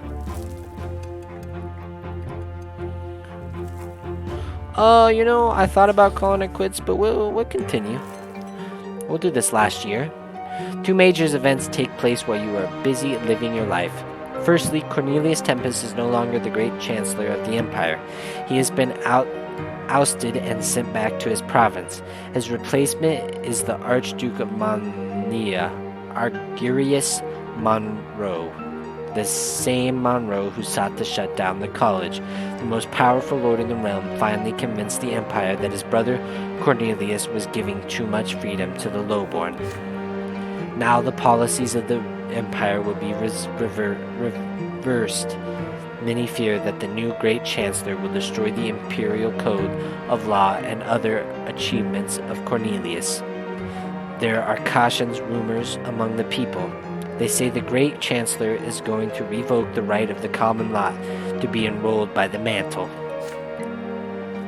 Secondly, Magra, your homeland, now has a new overseer, Gaius Tempest, the other brother of Emperor Uther II. Usually the overseer of a province is its archduke. After all, it makes sense for the province's most powerful noble to impact the emperor's will to the locals. Yet now this age-old tradition has been broken, and to no one's surprise, Archduke Tarquinius Melandius is absolutely furious. Gaius Tempest used to be the main supporter of his brother, former great chancellor Cornelius Tempest. The nobles of the emperor's court say this is a stratagem by the Archaean gentry who want Gaius removed from court affairs along with Cornelius. Either way, Gaius Tempest and Tarquinius Melandius will be at each other's throats over the province. This does not bode well for their future. Only one thing is clear. Magra, your home province, is about to face great changes. Ooh, baby. Wait, how did order get +1? Oh, I guess, yeah. Weeks pass, then months, and not a word from the Lotless. You have to resort to odd jobs to survive. How much longer will you have to wait? Your hopes of seeing the Lotless return wane more and more with each passing day. You still recall the loss and bloodshed of St. Ignatius Square with pain. And what happened to the others? How many of you managed to get away? And more importantly, what happened to Sophie?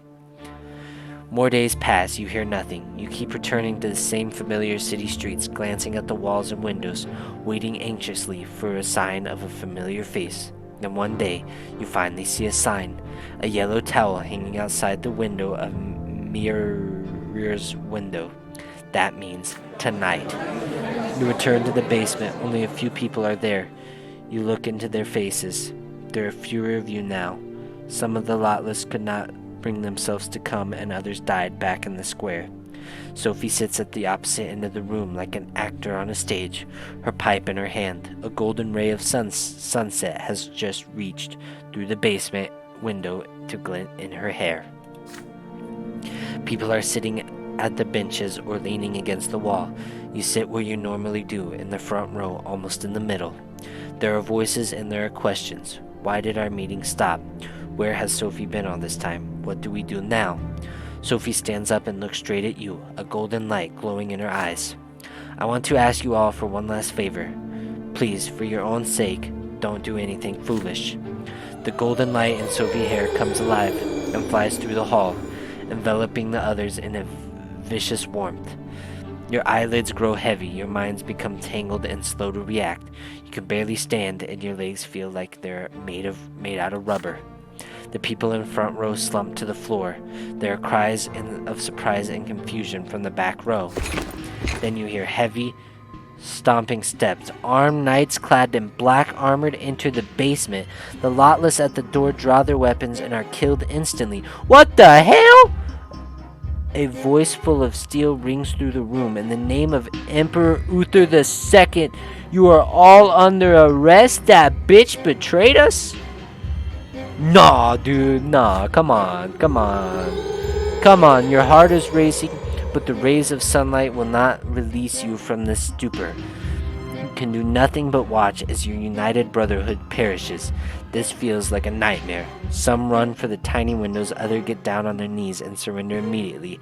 Others stand or sit still, unsure of what to do. Your formal unity is shattered. People you used to call friends and allies now kneel in submission, and those who do not kneel are quickly cut down. There are screams and flashes of steel, and then a merciless cry, surrender or face execution. Sophie is no longer glowing. Her eyelids are red. She tries to maintain her composure, but you can see her lower lip trembling. Your eyes meet, and she looks away. Sophia, but how? Why? Everything ends as quickly as it began.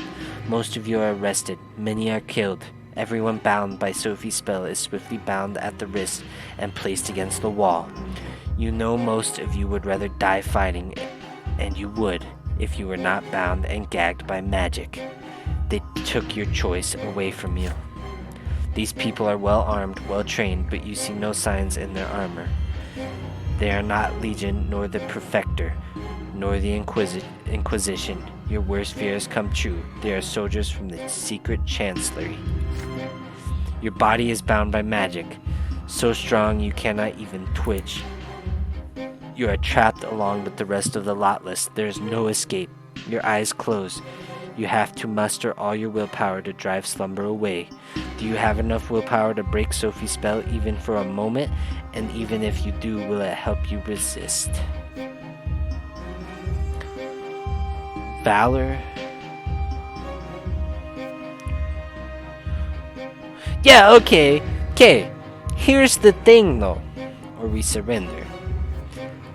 Create a distraction. You get +1 with Sophie. Do I really want +1 with this bitch? Like, what the hell?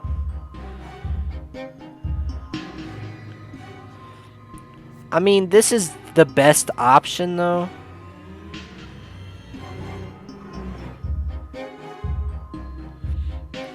Alright, thanks for stopping by. I'm figuring out this choice now.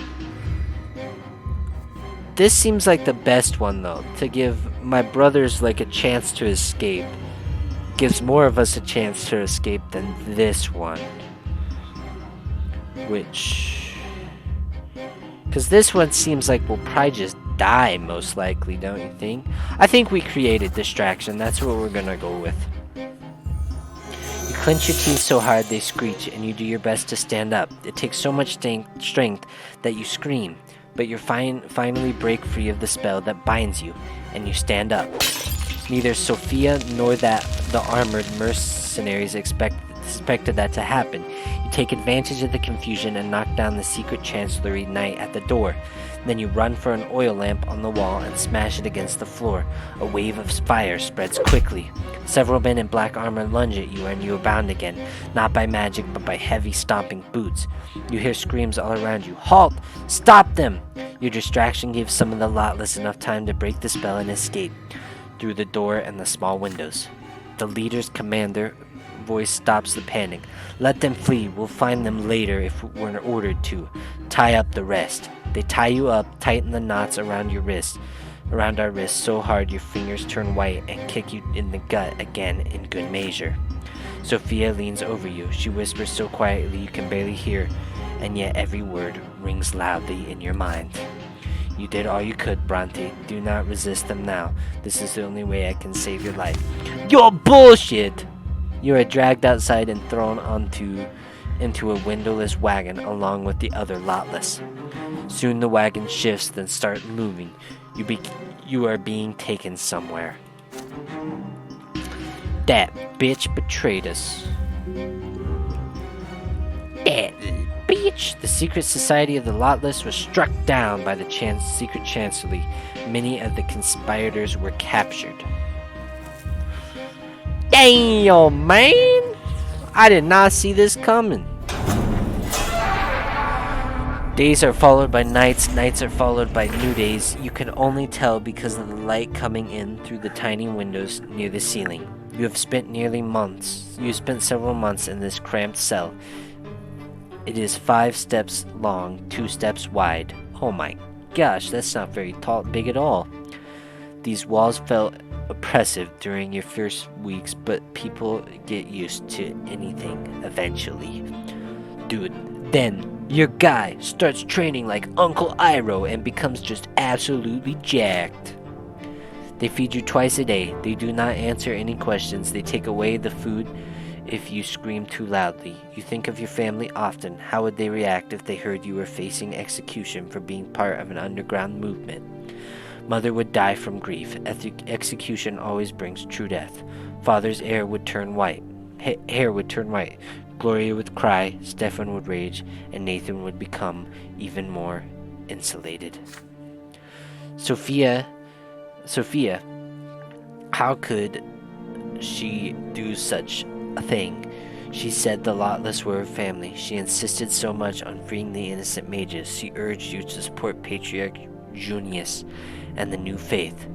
Sophie said all that, and then she stood there and watched her fellow Lotless get killed and arrested and their lives lost.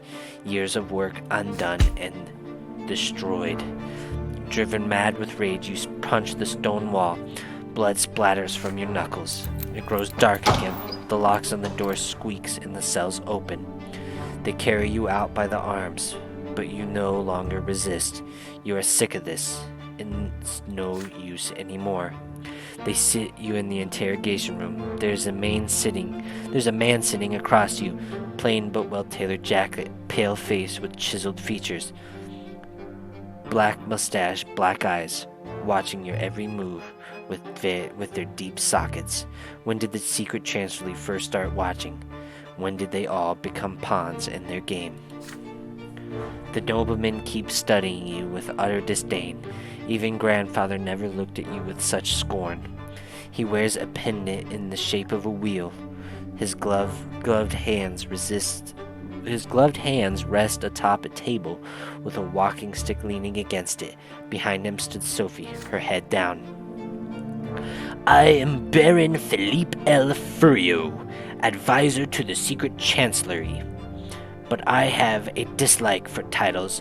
Call me Sir Philippe. That will suffice. I know everything about you, young Brante. Your father and grandfather are loyal servants of the Empire. Your brother is a noble by birth. Where did your life take such a turn? How did you stoop so low? The advisory to the secret chancellery shakes his head, presenting you with a clearly false smile of sympathy. You feel like a student in front of a strict teacher, but you will not leave this room with a mere flogging. I mean, yeah, this kind of blows, man. You young people don't even realize what you're doing. Openly defying the church and its teaching, openly speaking out against the law. And when Junius Diamant gives you the order, you wreak havoc in the capital. Assault priests and free apostates, witches sentenced to execution. Isn't that right, Sophia? Yes, Sir Felipe. All happens exactly as you said. You shiver with disbelief. There was no order from Junius Diamant. That is not true. It never happened. You look at Sophie, but she will not look at you. Her eyes only on Baron El Furrow, and he looks at you with a fatherly smile and a ruthless gaze. You are trapped. Now, his words will be the truth, and nobody will ever believe anything you say. If only I could be like you, young Brante, a mere boy who thinks he can change the Empire all on his own. But I suppose it's a good thing I'm not that naive. Otherwise, I'd be in your shoes right now, and you'd be dealing with someone far worse than me. There are many things in this world that do not sit well with me either, but unlike your youthful rebellion, my goals are quite clear. My wish is to save the Empire, to save it from the likes of you, people who reject tradition and law given to us by the gods, fools who seek to set the mages free, practitioners of the new faith that is destroying the church from within, even if their leader is a patriarch and an Arcanian from the ancient dynasty. Few know my methods, and that is why they are effective. Thanks to Sophie and this secret society of hers, we have already managed to gather all the dangerous insurgents together and summarily deal with them in one fell swoop. The heretic Junus Diamant is next in line, but that is none of your concern. Let us speak of your fate now. Philippe produces a folder full of notes and puts it on the table in front of you. The folder bears your name. Your hand shakes as you flip through the pages. How you infiltrated the college during the siege, how you helped recruit more people for the Lotless, the articles you wrote for the newspaper, the advice you gave Sophie, your preparations for the march of the Callers. Your life over the past 3 years is laid down on these pages. Just records of the presence at the Lotless meetings is enough to sentence you to execution. But that is the least of what you have done over these years. Your stomach churns. Do not expect your father's authority as a judge to save you from this, Brante. He is just a second-generation judge. A brief note from me, and you will face true death, and then your father and the rest of your peculiar little family as well. What say you? Is there any reason I shouldn't do just that? Sir Philippe, He strikes Sophie swiftly and painfully. She doubles over and clutches her stomach, gasping for breath. Slowly, Philippe returns the walking stick to his previous position. His gaze never leaves you. I don't remember giving you permission to speak, but very well, I grant it now. Speak. Sophie finally catches her breath and leans against the wall. She looks at you for the first time since the interrogation began. Sir Philippe, Brante grew up in Anzanti. Like me, he is a very bright and has proven himself to be quite capable since his very first days with the Lotless. You will find my description of him in my report. He will serve your cause in Magra well. You do not look at Sophie. Her betrayal is the reason you ended up here, but now she is putting herself at risk to save your life. Philippe stares you down, his chin resting on his fist. Proved himself, you say? Then how about he proves himself as well? There's only 2 ways out of this room, Brante. One leads to the gallows, the other one makes you a loyal servant. Thank your childhood friend for this mercy. I will give you one chance, and only one, to prove that you are useful to the secret chancellery. I am listening. What, dude?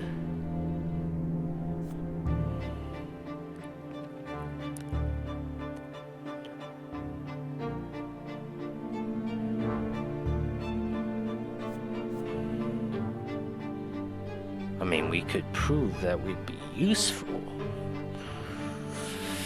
Why can't we outwit him? Oh, because we don't have good manipulation, dude.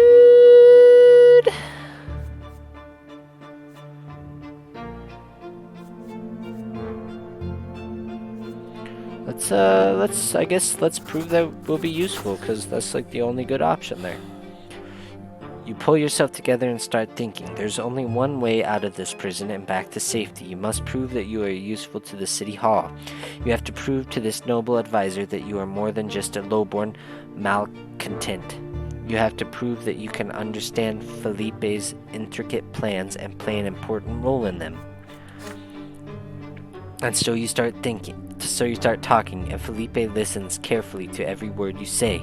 If you understand correctly, the noble advisor's plan was to create a secret society, the Lotless, in the capital, with Sophie as its leader, overseen and supported by the secret chancellery. The purpose of this group was to entice as many disconnected youth commoners as possible to join its ranks. Once that was done, the society would begin peaceful protests to support the mages, but those protests would quickly descend into chaos and bloodshed in the squares when they tried to free the imprisoned mages. However, you concluded the Lotless and the March of the Callers were just bargaining chips whose purpose was to undermine the standing of Patriarch Junius Daimat, who is famous for showing his support for the mages. Foment an act of rebellion that can be traced back to a powerful highborn leader of the new faith that was Sir Philippe's goal all along. All of a sudden, Sir Philippe breaks his satisfied smile. You are intelligent indeed, Brante. I am sure what schooling you received from your father, but you'll make a fine agent from the secret chancellery. You sure have an eye for everything that matters. Right, you are. The Lotless have outlived their usefulness. Soon we'll find and deal with the rest of these low-born ragamuffins. Color me impressed, but if you disappoint me, so much the worse for you. Now mark my words, from this moment on, you are my secret servant. This is your only lot in life now, as it were. You will obey me and no one else, and do not ever think of mentioning the secret chancellery to anyone. You and Sophie will return to Enzoti. Tell everyone you earned a small fortune in the capital or made wealthy friends. You're a slippery young man. Just think of something believable, will you? Once you're there, open a print shop. Don't waste too much time on it. This job will be your cover to keep you looking busy in public. My people will pray you visit from time to time and bring you instruction from me. I have big plans for your desert province. My every instruction must be carried out immediately. If you fail or try to fool me, your family will suffer along with you. Hear this should be enough for the print shop. Now you have something to bring back home. With a chuckle, Philippe drops a hefty pouch at your feet. It falls like a rock and makes a sound that only gold can make. Before you can say anything, he turns around and leaves. Once you are left alone with Sophie, she finally lets her emotions rise to the surface. Don't you dare call me a traitor. Do you think it was easy for me to watch my friends be killed? Nobody would have left that room alive if it wasn't for me. Yes, I bound everyone I could with my spell, because otherwise you would have died trying to fight back. I hoped I could get everyone out of there alive, but I only got you out. Golly, dude! Damn, I wish I had I wish I hadn't fucked up some of those things. Like, if I do a second playthrough following the same thing, because I would have to if I was trying to get the achievements, then I would definitely need to pump more into whatever that one was. And now Philippe is about to eliminate the rest of the Lotless, but we can do nothing to save them now. And as for you and me, Philippe has us on a leash now. We'll have to survive like this. We cannot run from him. If I don't do what I'm told, he'll have me collared and sent back to the House of Humility to be obedient, soulless puppet. But we have each other now. We can do this. Don't lose hope. A jailer enters the room before you can say anything else. You are led out of the prison and into the yard. You wince at the light of the sun and the shining pillar. Your carriage takes you back to the flop house where you took refuge after the march of the Callers. The driver kindly informs you he has orders to take you back to Enzonti in 3 days. You start packing. It all feels like a dream. Everything will happen exactly as Philippe said. You have nowhere to run. If you try to flee, they will find you, and they will find your family first. In the blessed Arcanian Empire, there is no way to start over with a clean slate. The twins and the secret chancellery seize all. Your months in prison are in the past, but you can truly call yourself free now. But can you truly call yourself free now? You will be going home soon. Man, dog! Man, dog! You now serve the secret chancellery. Your life and fate are in the hands of advisor Philippe Eliferio. This blows, dude. No, I'm a freaking little lapdog. Just before you leave the capital, you overhear something unusual on the streets. Junius Dumont, Patriarch of Enstinia and one of the leaders of the New Faith, will stand trial before a church tribunal. The Order of the Inquisition has accused Patriarch Junius of patronizing blasphemous witches and disminting hearsay. The Holy Tribunal claims that Junius Duma was scheming to free all witches and sorcerers from the collar that fetter their accused powers. And what's worse, the Patriarch has also accused of forming the Lotless, a dangerous secret society based in the imperial capital. Members of this society have been assaulting inquisitors and priests of the church, as well as freeing witches from the cleansing fires and helping them escape the holy law. Now the Patriarch must face the holy tribunal of the Inquisition in Eterna. By all accounts, this is a devastating blow to the new faith and the end of days for Junius Dumont himself. The Inquisition will make the most of this opportunity to rid the land of this unwelcome patriarch who dared to shake the foundations of the old faith. And then comes the sudden news of Patriarch Junius. Junius replies to the Holy Tribunal. It is no less stunning than the accusation. These words are nothing but lies. I will say this to anyone who dares to bring this accusation against me in person. But I want those hypocrites to bear the full weight of their responsibility for their slander against me, my flock, the Diamond Dynasty, and the Holy Order. I agree to stand trial before the Holy Tribunal, but I will face them on my own land, on my own terms. Patriarch Junius has already received strong support from Patriarch Luke and many priests across Arcania. Parishes of the new faith throughout the empire are now speaking out in support of Junius Diamant. The Church of the Twin Gods is about to rent in twain. The Inquisition has no choice but to revoke the trial in order to avert the coming schism. Their new official stance in that Patriarch Junius has been wrongfully accused, and the Holy Tribunal will now apply more cautious judgment during any further trials against the followers of the new faith. Following the teaching of Patriarch Fotis is no longer seen as hearsay by the Inquisition. The trial of Junius Delmont has been averted, but the divine within the Church is only deepening. The new faith has directly challenged the old faith. The result is uncertain, depending on who you ask. Some say Junius Diamant all but pled guilty. Others believe that Patriarch and the alleged rebellion against the Church, as well as the Inquisition, is nothing but a ruse. There are also people who think the entire situation sounds like one of the secret chancellor's dirty deeds. One way or another, the Patriarch of Anstinia and co-leader of the new faith remains at his post. But for how long, and how will the old faith and new faith clash next? Bum bum bum! All of a sudden, you're sitting there thinking, holy shit, I fucked up! Because you could have done something completely different instead of doing whatever the fuck I just did. Get a bunch of young dudes killed for no reason, apparently, is what I just did. Which kinda sucks, you know? I could have been a priest. But instead, I screwed up and didn't realize what I was doing. But then, I could have taken the path of a nobleman. But no. I had to take this path. And now I'm a lapdog on chain, doing dirty deeds for dirty men. That sounded kind of weird.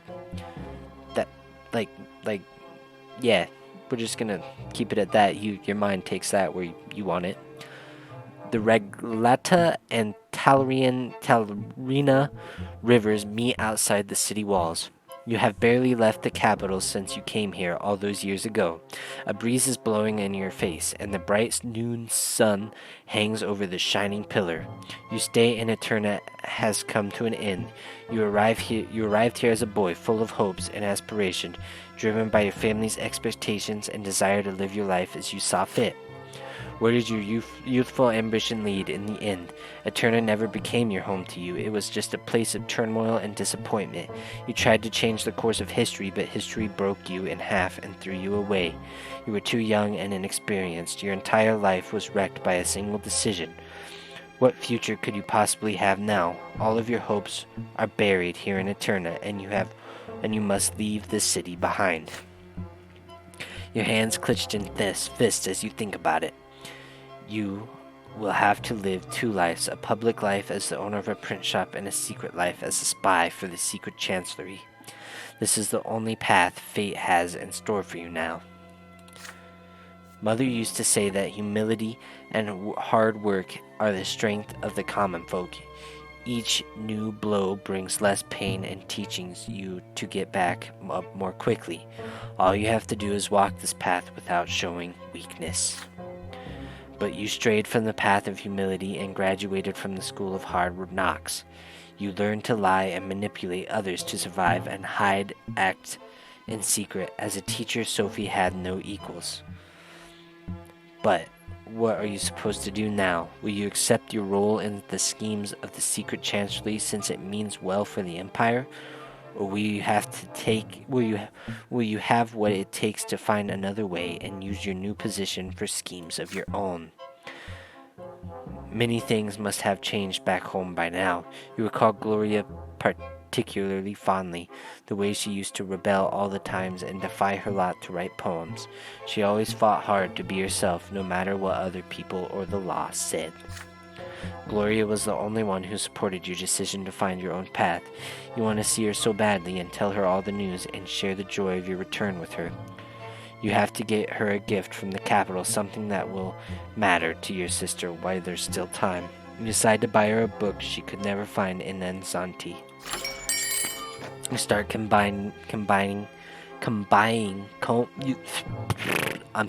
You start combing through the market. You go to 5 bookstores, but you see nothing suitable. One last shop, and then it's time to leave. You promise yourself. The store is marked by an unmarkable sign on an unremarkable building. You enter a dark room full of bookshelves. One of these shelves you see has a small book in black leather. The name of the author, Charmelandius, is stamped in gold. You peek inside.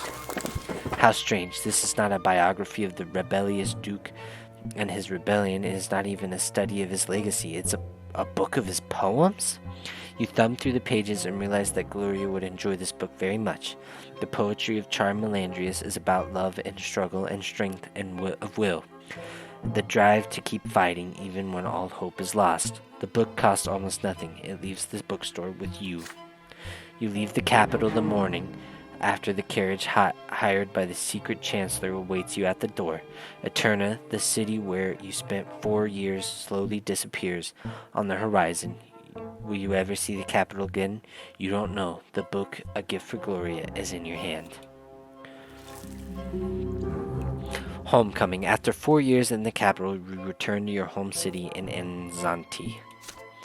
Man, dude. Man, just bad choice after bad choice, dude.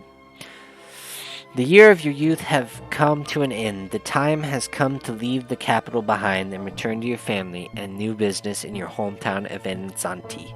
The years away from home were full of tumult and hardship. Your adult shoulders now bear the burden of your first life-changing decision.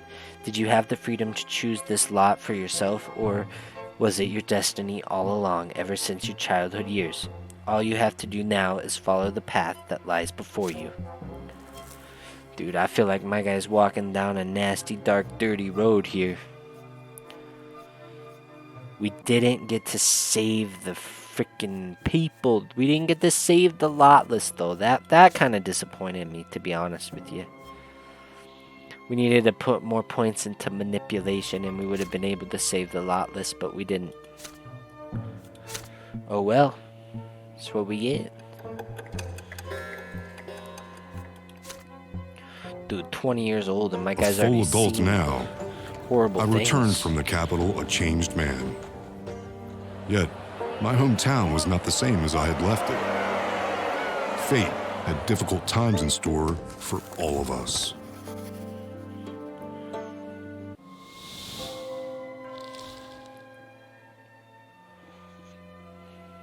Peacetime.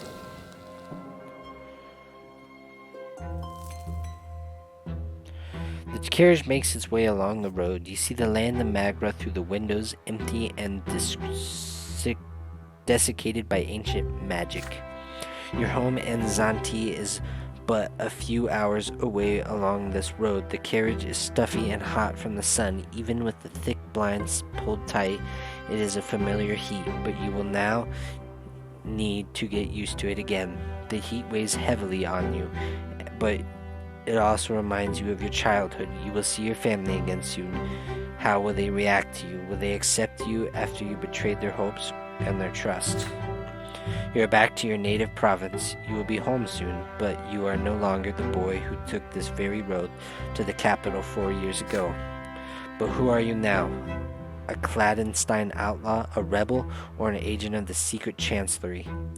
What future awaits you now? Can you get your freedom back? Can you save everything you hold dear? Obviously not. All your friends are dead except Sophia. Well, I guess also Thomas. But Thomas wasn't in this dumbass super fucking society. He was off being a smart man and becoming a man of the sword.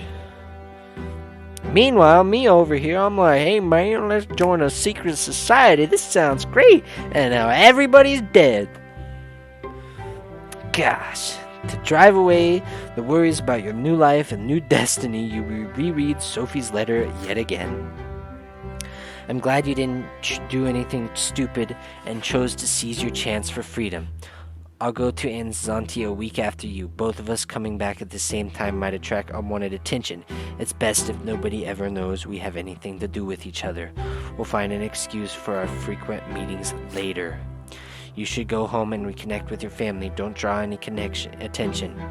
Keep your head down. Don't leave that old house of yours. When the time comes, I'll find you.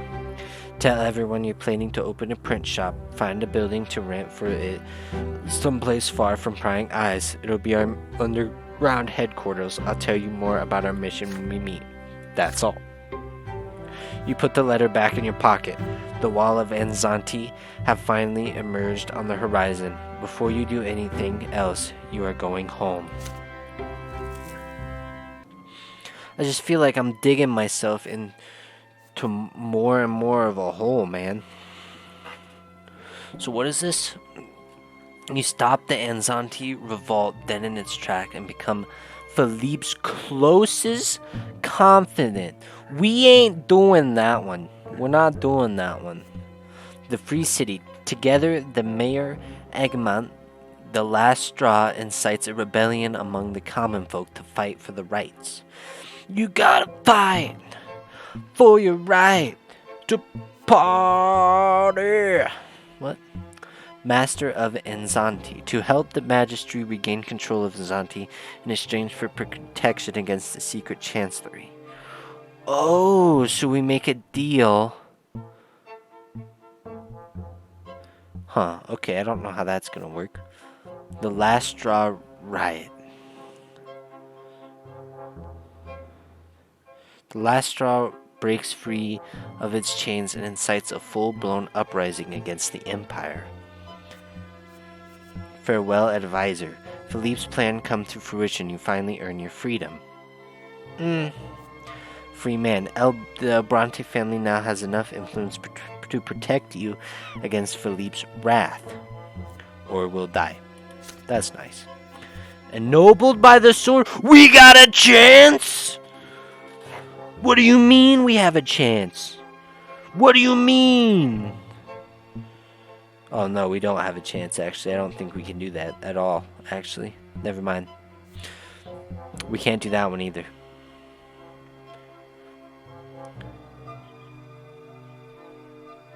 What do you mean the family's in moon? How would I do that? I can't do that, dude. This is the only thing we can do. The family just breaks, I think. Dude, my playthrough is fucked. I think my playthrough's screwed.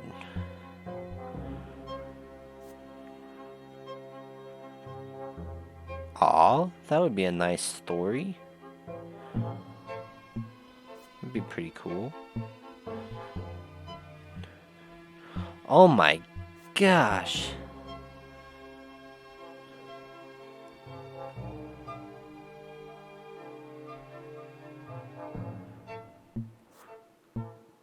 Family in ruin.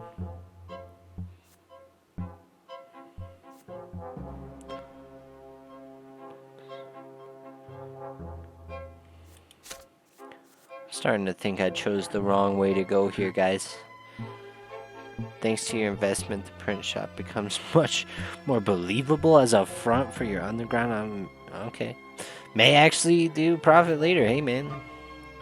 Enough weapon, dude. So we could use the print shop as a thing for the spying stuff, but on the side be doing things for the revolution. Sophie has the gunpowder.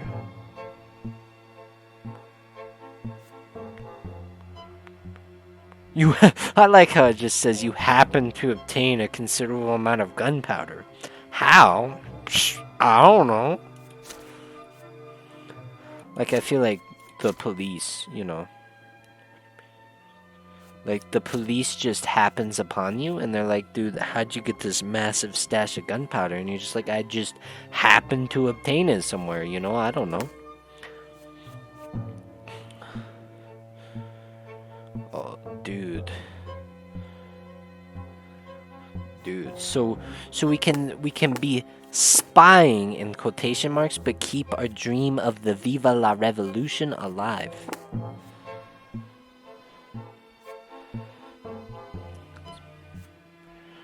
I mean, we can keep it alive, guys. We can keep fighting for revolution, even though the Lotless, we got them all killed. It's okay, because we can keep going. We can keep fighting for that revolution, man. This chapter was rough, dude. I did a lot of bad choices. Worst choice by far, Orgy. It was pretty bad. It was a pretty bad place, actually. That was back when I was still thinking I was going to become a priest, and then the game said, actually, dude, no, because you're a retard. You don't get to become a priest because you didn't invest your points into the right places.